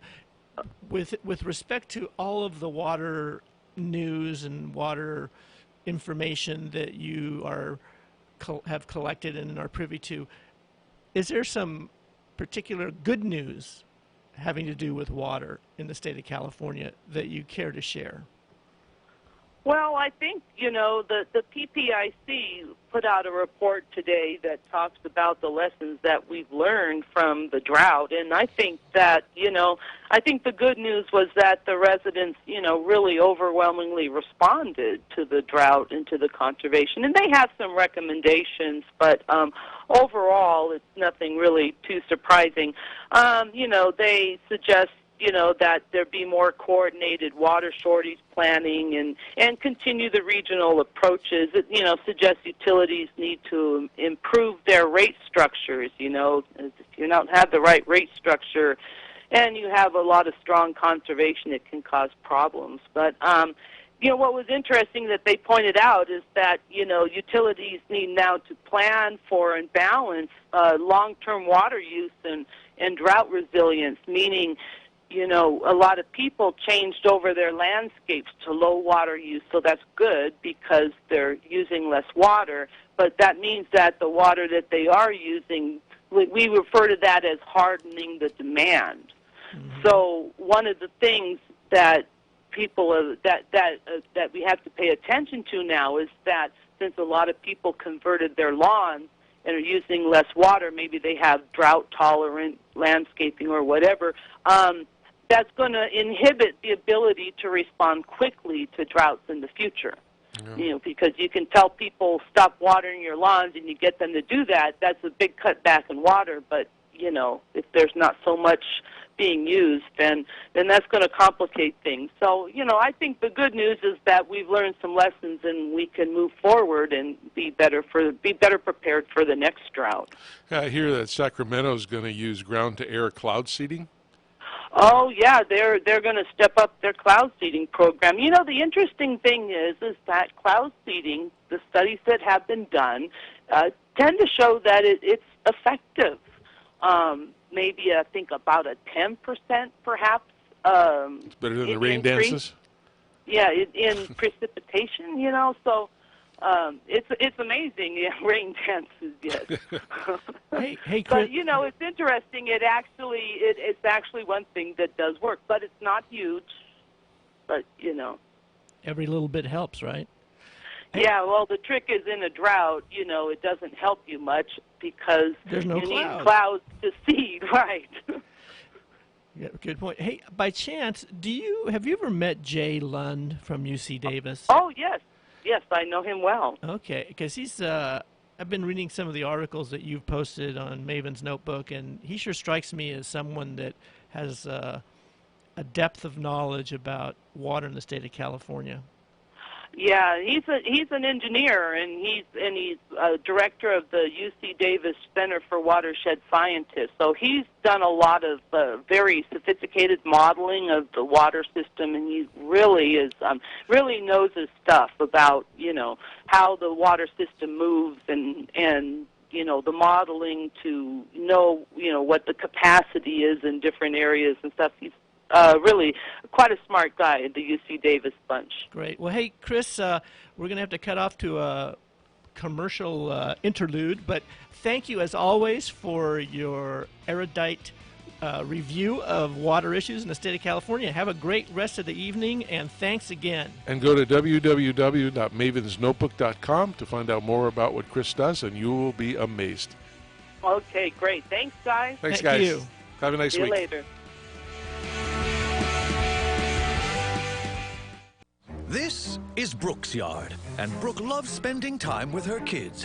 What she doesn't love are the ugly bare spots in her lawn. That's why Brooke uses Scott's Easy Seed. Unlike seed alone, with proper care, Easy Seed's all-in-one growing solution grows grass anywhere. The first time, guaranteed. This is a Scott's yard. Pick up Scott's Easy Seed today. Are you looking for a place to buy your landscape and gardening items? Come visit us at Site One Landscape Supply. We offer a large and quality selection of irrigation, landscape, and outdoor living products such as Toro's water-efficient precision nozzles. Site One Landscape Supply has over 30 locations right here in Southern California, and we are the largest national wholesale distributor of landscape supplies in the United States. Site One's knowledgeable and friendly staff is equipped to help you with all your landscape, irrigation, and outdoor living projects. Whether you're redoing your backyard into a drought-tolerant garden or creating a water-efficient landscape for your client, Site One has everything you need, including the latest in water-saving technologies, drought-tolerant plants for your yard, irrigation supplies, fertilizer and weed control products, landscape accessories, hardscape products, outdoor lighting, and much, much more. Visit SiteOne.com to find a store near you or stop by today. Site One. We are stronger together. Well, thank you for joining us at the Water Zone today. And just anybody wants to call in, please do so. We have some great guests coming up. The line here is 909-888-5222 or 888-909-1050. And you can watch us live if you like at www.kcaaradio.com or go to ustream.com and you can watch us live, and we'll give a little wave out for anybody who's watching us. So we'd like to bring a gentleman on who's been on before, and he's a great scientist guy. His name is Phil Dwyer, and he's an environmental scientist at the Scott's Miracle-Gro Company. So welcome. Thank you very much. Hi, Rob and Mike. Good to be back with the Water Boys and your listeners for another great night. Oh, absolutely. I was listening to you earlier today on a tape that Kim had sent me about when to water. Okay. So we'll play that. We'll play that on another show because that's a 3-minute or so segment, and that's was really good. And I'm glad you got to come on the show tonight. Hey, I know we were going to talk about some stuff, and just for our listeners, I know we wanted to talk about this algae issue, these algae blooms that are happening, and I have some data and some pictures. I haven't showed this to Mike. Mike, look at that. There's a fish with all this green sludge around it. And it's happening in Lake Erie, it's happening in Winnipeg, it's happening all over. And I thought this would be good to tell our listeners, because this is a problem that's happening everywhere. about algae. Now, some people say there's good algae and there's bad algae. There's green algae, there's blue algae, just like in your swimming pool, I guess. They sell you different chemicals for what. But can you give a little background about all of this and how that's happening, and then we can go into this foundation that you have with Scott's on the things to give benefits and prizes to people who help come up with getting rid of phosphorus. Yeah, sure. So algae, you said there's green algae, blue algae. So we're looking at the blue-green algae, of also known as cyanobacteria. And so what happens is there's normal populations of this blue-green algae in freshwater bodies everywhere all the time. But the one limitation to its growth is phosphorus. And so when we have excess phosphorus in runoff from soil sedimentation, erosion into these water bodies from septic systems, from waste discharge, livestock, there is no one culprit to this. But as phosphorus moves into our freshwater bodies across the globe, you get these blooms of algae. So the population of algae grows and grows and grows.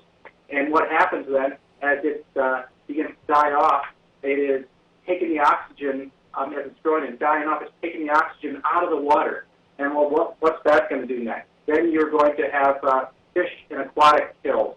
And so you're impairing that water. Your sea life, your are starting to die back. And then also toxic substances are being produced by these large algal blooms. And they can then affect your drinking water as well. If you look at what happened in the summer in Toledo, Ohio, the mouth of the Maumee River, it's there, it's near Lake Erie.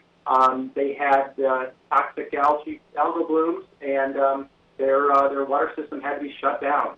Imagine a city the size of Toledo having to go to bottled water, emergency water plans in the summer months. So that's the issue. Scott's Miracle-Gro is always looking at ways to help preserve the environment, protect the environment, and so we've paired up with some pretty neat partners in supporting ways to understand how to correct these problems. So on this algae bloom, can't the water agencies or people who are in charge of lakes and rivers and streams and all that, don't they go out and do routine samples and see, and can they tell when it's starting to build up, or does it just happen so quick that it's too late? Well, you can sample. You can see from satellite images. There's some pretty amazing images of large water bodies, Lake Okeechobee, Chesapeake Bay, Long Island, the Sound and such. So you can see the proliferation of these algal blooms. But there's nothing that can be done at this point by such agencies. So though you can monitor it, you can estimate, and you can model it based on temperature, water conditions, water movement.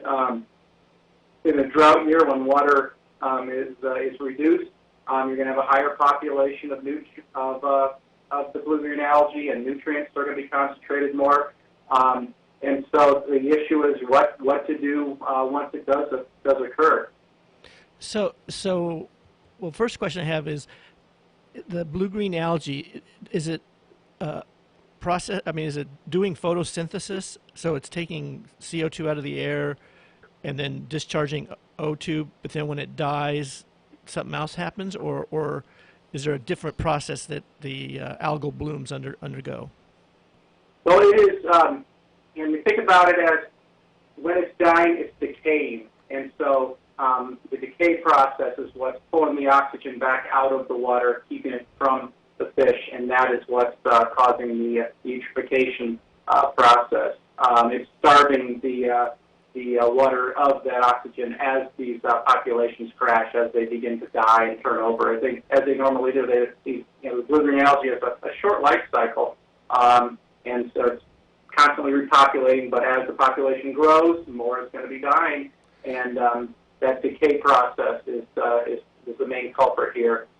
So the algae is always present in these bodies of water, but then certain conditions occur that stimulate rapid growth, and that's what becomes these large areas that then when they cover, I don't know if it's thousands of square feet or square miles, but when they get to be so big, then they start to die off when the conditions change.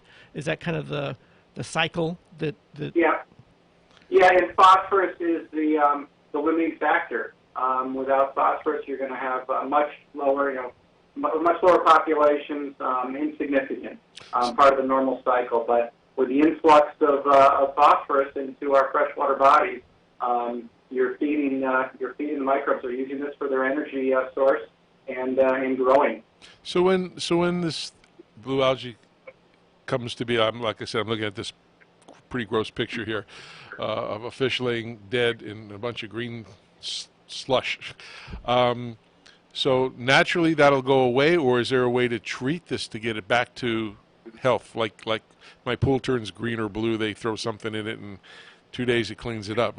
Can you do that with this, or you have to do a natural process, let the nature take care of it? Dilution, more water going in, preventing phosphorus from going in, are the two things we want to have happen. But on a drought year, or when conditions change, it gets very hot. You'll see greater proliferations will happen faster. It's hard to control, and that's what has kicked off an amazing international campaign led by the George Barley Water Prize of the Everglades Foundation. Right. And so George Barley, if you go to barleyprize.com, you can learn more about this. But he was a visionary in the 1990s, Florida resident who loved his state and was very concerned about what was happening to the Everglades. He saw the destruction of the water quality and what that was doing to the beauty of this area, and to the tourism, and to the fishing, and to the enjoyment and use of this beautiful natural resource. And so he started the Everglades Foundation, a program to help protect and preserve the Everglades. And he passed away in 1995. But in his name and in his estate came forth a huge prize, probably the largest research prize related to water ever. And this is a $10 million freshwater innovation challenge. Oh. And the goal is, so $10 million. Someone finally put a ton of money into this, and the goal is to find a way to remove phosphorus from water to stop these toxic algal blooms. And so with a sizable amount of $10 million, you can imagine this has drawn international interest.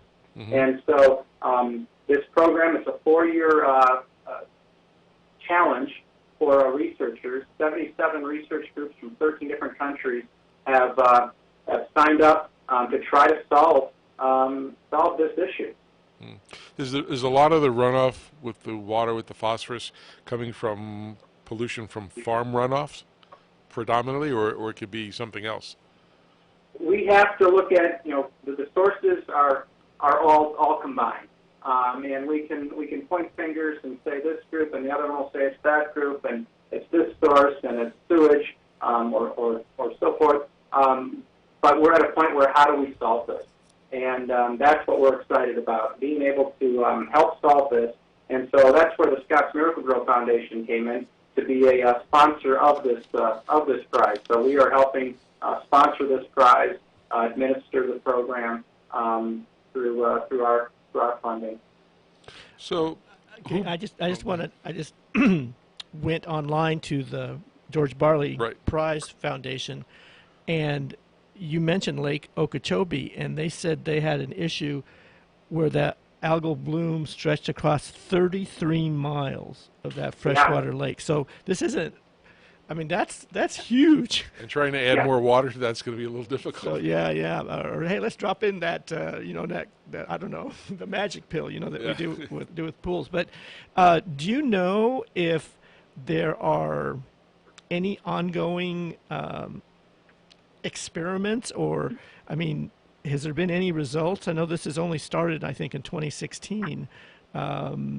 So do you know of any progress that's been made yet? Absolutely, yeah. It's really neat. I got to go down to Florida for the awarding of the first.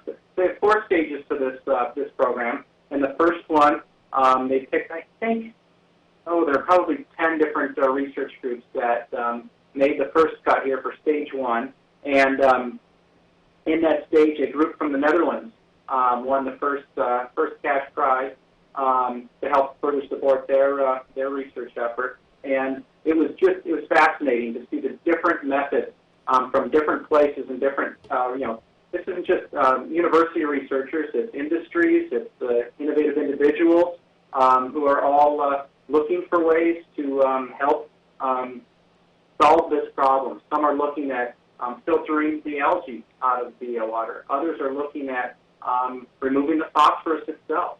And so the group from the Netherlands looked at a way to flocculate, which is essentially to bind up the phosphorus, to bring it together and then remove it with an iron-based absorbent. And then they can take that and actually turn it back into a useful fertilizer. I mean, phosphorus is necessary for growing plants, for sustaining life.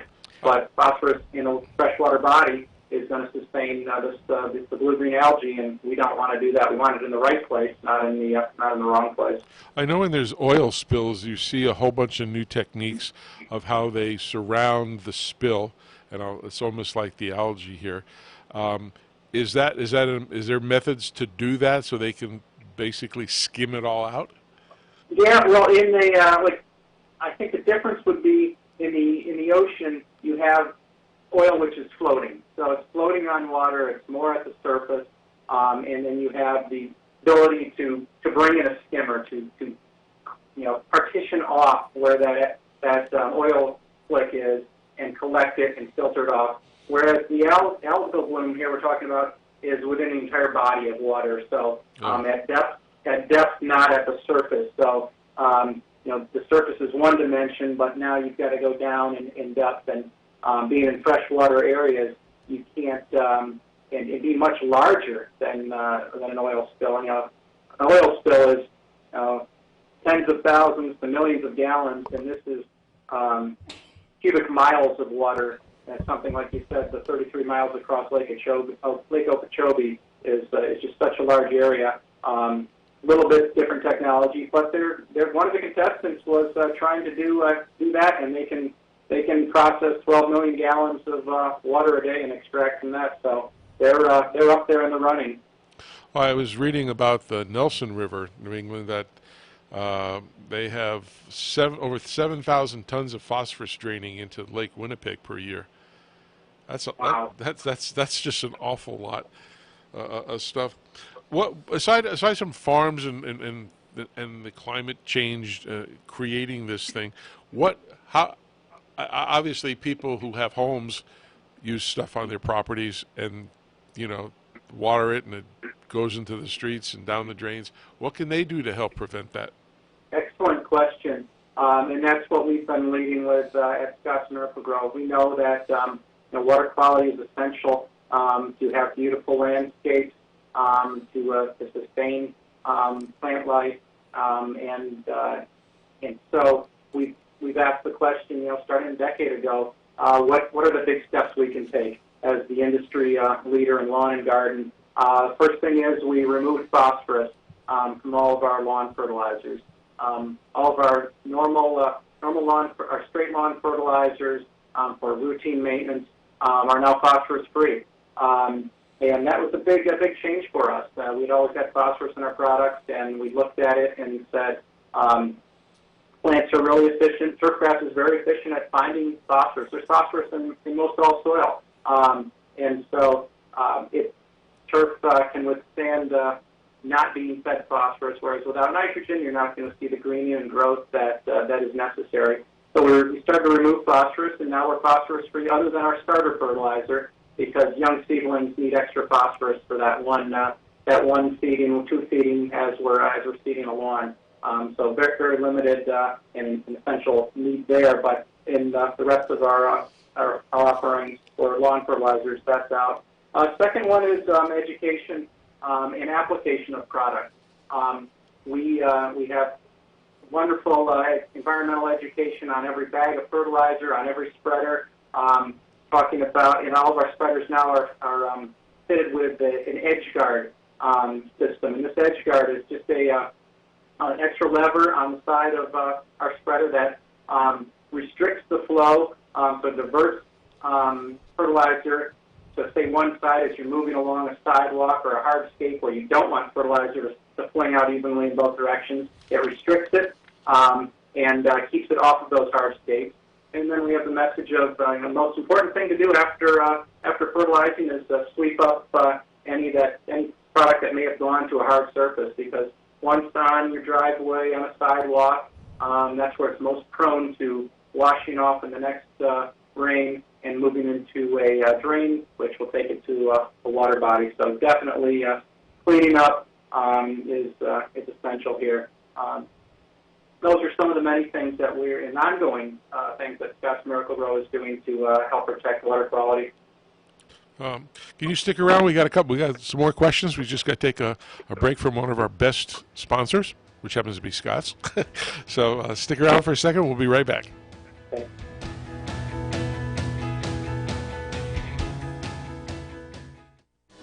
Do you hear it? Springtime! And folks across the country are excited to get their yards ready so they can get outside and kick back again. And with Scott's and Miracle-Gro in your shed, it's easy. Whether you plan to grow spectacular plants and bountiful flowers, or enjoy a thick, healthy lawn all season long, now's the time to get outside and fill... Oh, wait. Do you hear that? The sound of great things to come. It's time to fill your shed with Scott's and Miracle-Gro. Hey everybody, welcome back to the Water Zone with Mike and Rob. And for those of you who do have any questions, we would like you to call in. And we have a couple numbers to give you here. If it's local, it's 909-888-5222. And if you're calling outside this area code, it's 1-888-909-1050. So we're here with Mr. Phil Dwyer, and I call him an expert. He's a great guy. I need you to come over to my house on a weekend and tell me what I'm doing wrong. And fly me out. We'll fly out. You can beat up my landscaper. So, question for you. So, why is the focus of the Barley Prize total phosphorus and not the soluble reactive phosphorus? It is all phosphorus. So, the soluble reactive phosphorus is going to be one partition of the phosphorus that's affecting algal growth blooms. But right now, I don't think there's a delineation between them. It's attacking the issue of what the phosphorus is doing, but also the algae as well. Like one of the contestants who's looking at filtering out, or that. So there's other ways and means that they're looking at here. I guess from my perspective, if you've seen one phosphorus atom, you've seen them all. So I kind of agree with what you were saying, that hey, phosphorus is phosphorus. But taking a step back, can you share about how long ago Scott's Miracle-Gro started to think about this issue of intentionally taking phosphorus out of their products?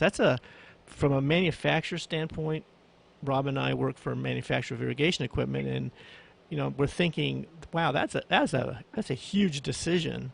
And I'm just curious if you can share what led your company to focus on that and make that step and move forward. And also the marketing effort for that, because once you make that decision to do something like that, you got to convince the rest of the world that that's the right decision and you guys are doing the right thing.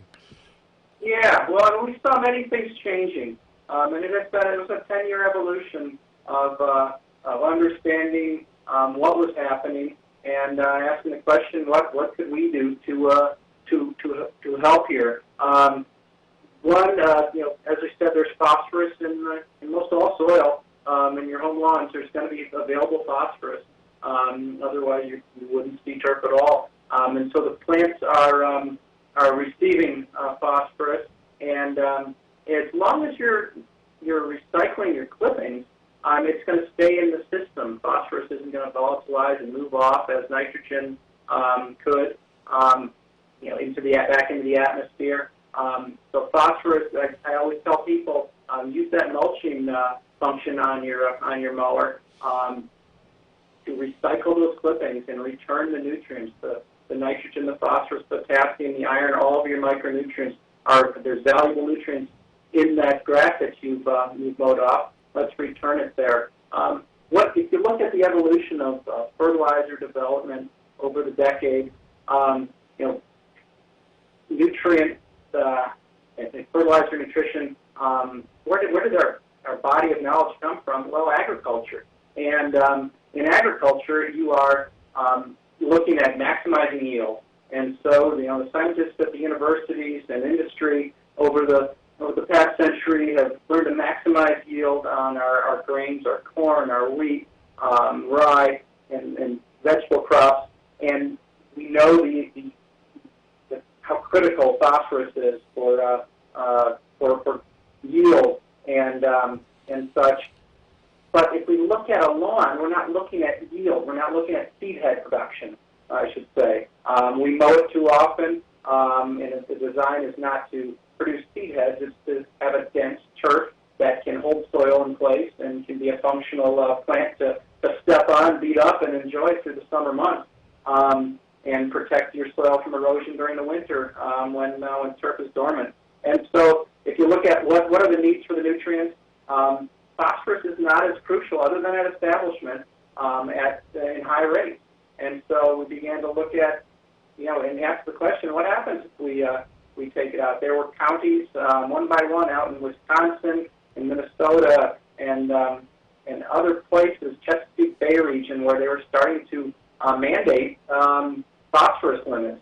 And so for a while we fought that, and then really started to study the issue and say, what would happen if we took it out?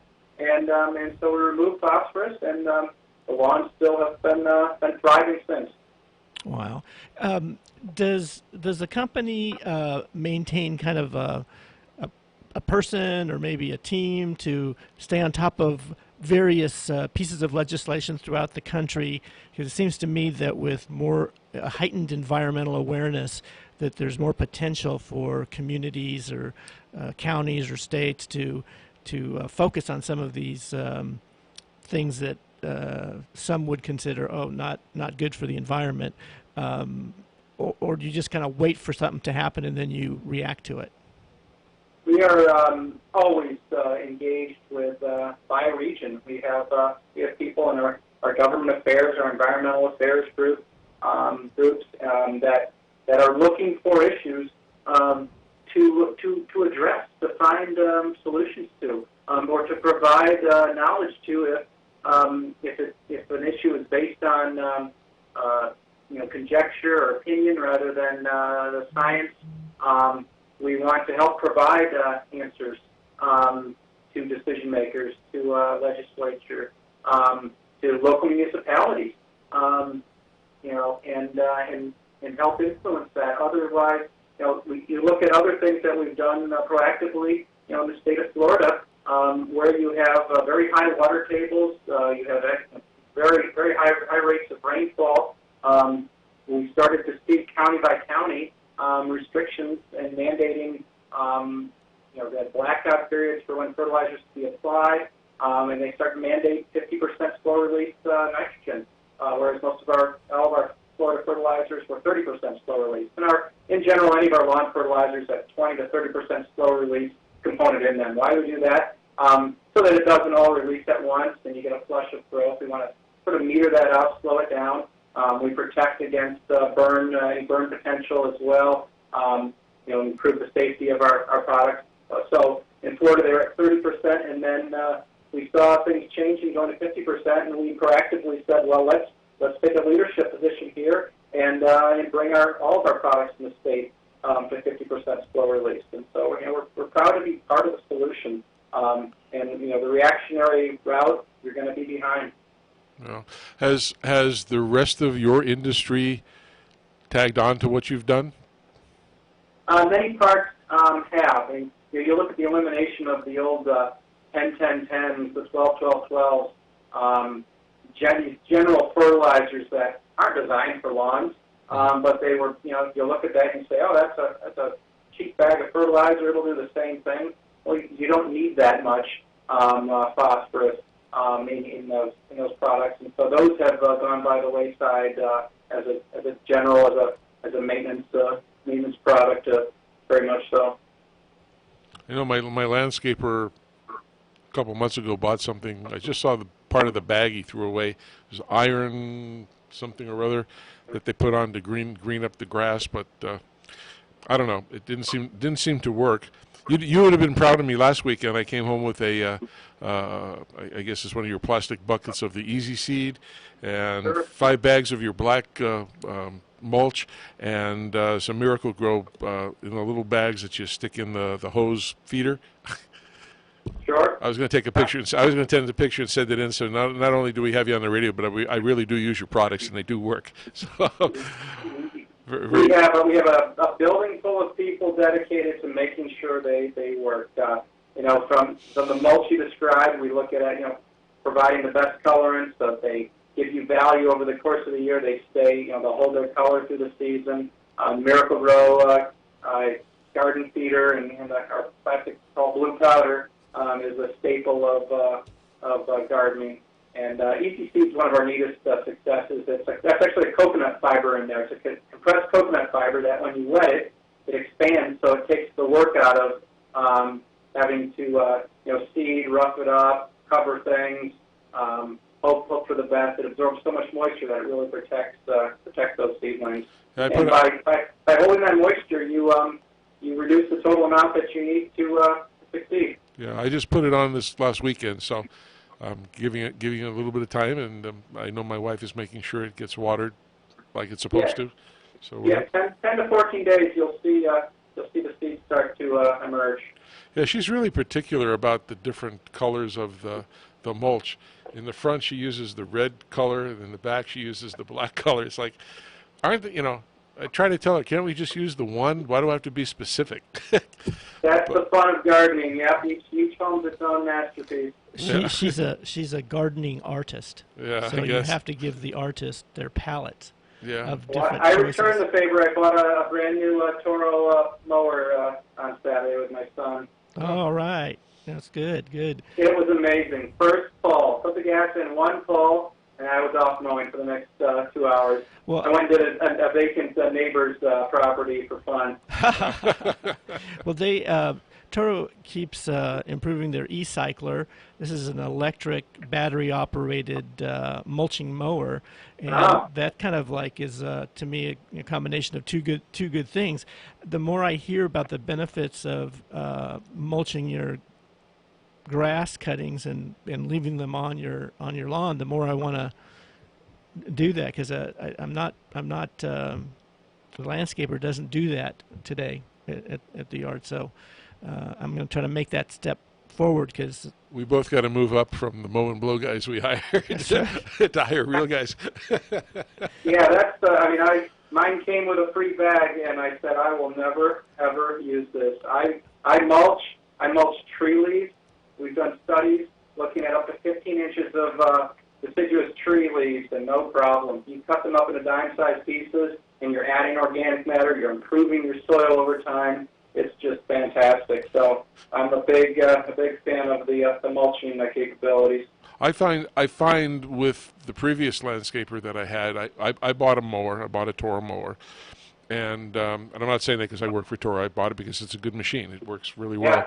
And I have my landscaper use that machine when he comes, and not the one that he uses all day long, because he goes and cuts everybody else's place all over, which can have disease and such. That's a great idea. And then the next thing I know, I have all this mixture of junk in my grass, and I have this, I don't know what it's called, but this thing's growing wild in my yard, and it's a mess sometimes. You got to rip it all out and start all over again. That's you got to speak to the Toro mower marketing department and start a campaign to have people that do have gardeners, mow their lawn, to buy their own lawnmower. And you don't get the disease and all the other stuff that comes from wherever else they cut it from, and you can make sure that the blades are sharp and that kind of thing. So, yeah, good idea. So, in terms of this environmental effort that was highlighted with the George Barley Prize, by the way, it's amazing that he was so, conscious of the environment because of his love for the Everglades, and he was actually, I'm told, flying in a plane, I think it's his own plane, to meet with the Army Corps of Engineers about the Everglades when his plane crashed, and he was only 61 years old when his plane crashed, and so wow, what a successful gentleman, and he's obviously survived by his family. But is there any other information that you could share with us regarding that George Barley Prize? Is there like a time frame that the participants, the winners of the awards, that they have to come back and report on an annual basis as to their progress? Like a four-step process, right? Yeah. The process has different phases. It's going to start. It started now with it's 4 years. First part is a development program. They're testing on the pilot scale. So in a lab, in a smaller scale, does their technology indeed work? And then those that have passed that test move on to a larger pilot scale. They're going to be going up to an area in Canada to test this, and ultimately it will end. I think they'll get down to the top 4 contestants or so down in Florida, and it will end with those who can actually filter or remove phosphorus in a actual large body of water. So the ultimate winner must reduce phosphorus levels in water to 10 micrograms per liter, while also developing a cost-effective technology to earn that $10 million prize. So it has to do it, and it has to be cost-effective so that this technology can be used not just in Lake Okeechobee, but then it will be used in freshwater bodies across the world. That's why you have the Kingdom of the Netherlands, the Ontario Ministry of the Environment, all of these other major governmental agencies in support of this because we need a solution. This is affecting 15,000 water bodies across the world are imperiled by phosphorus pollution. I'm just I'm just amazed about the foresight of this George Barley to have conceived of this concept where you're actually rewarding innovation and stimulating that innovation, as opposed to, say, the Nobel Prizes is really to award and recognize people that have accomplished something, and that's all good. But this is certainly directing resources and innovation to accomplish something that was very important to George Barley, and also to people like the city of Toledo, where you have this algal bloom that all of a sudden makes their water supply, their potable water supply, untenable. Yeah. So it's been an underfunded area. In the U.S., it's estimated this causes $2.2 billion of damage yearly on an annual basis, and so being an underfunded issue, though affecting 40% of the U.S. streams and rivers, this is the first time that the private sector has really stepped up, and that's why the Scott's Miracle-Gro Foundation is proud to be a sponsor of this prize.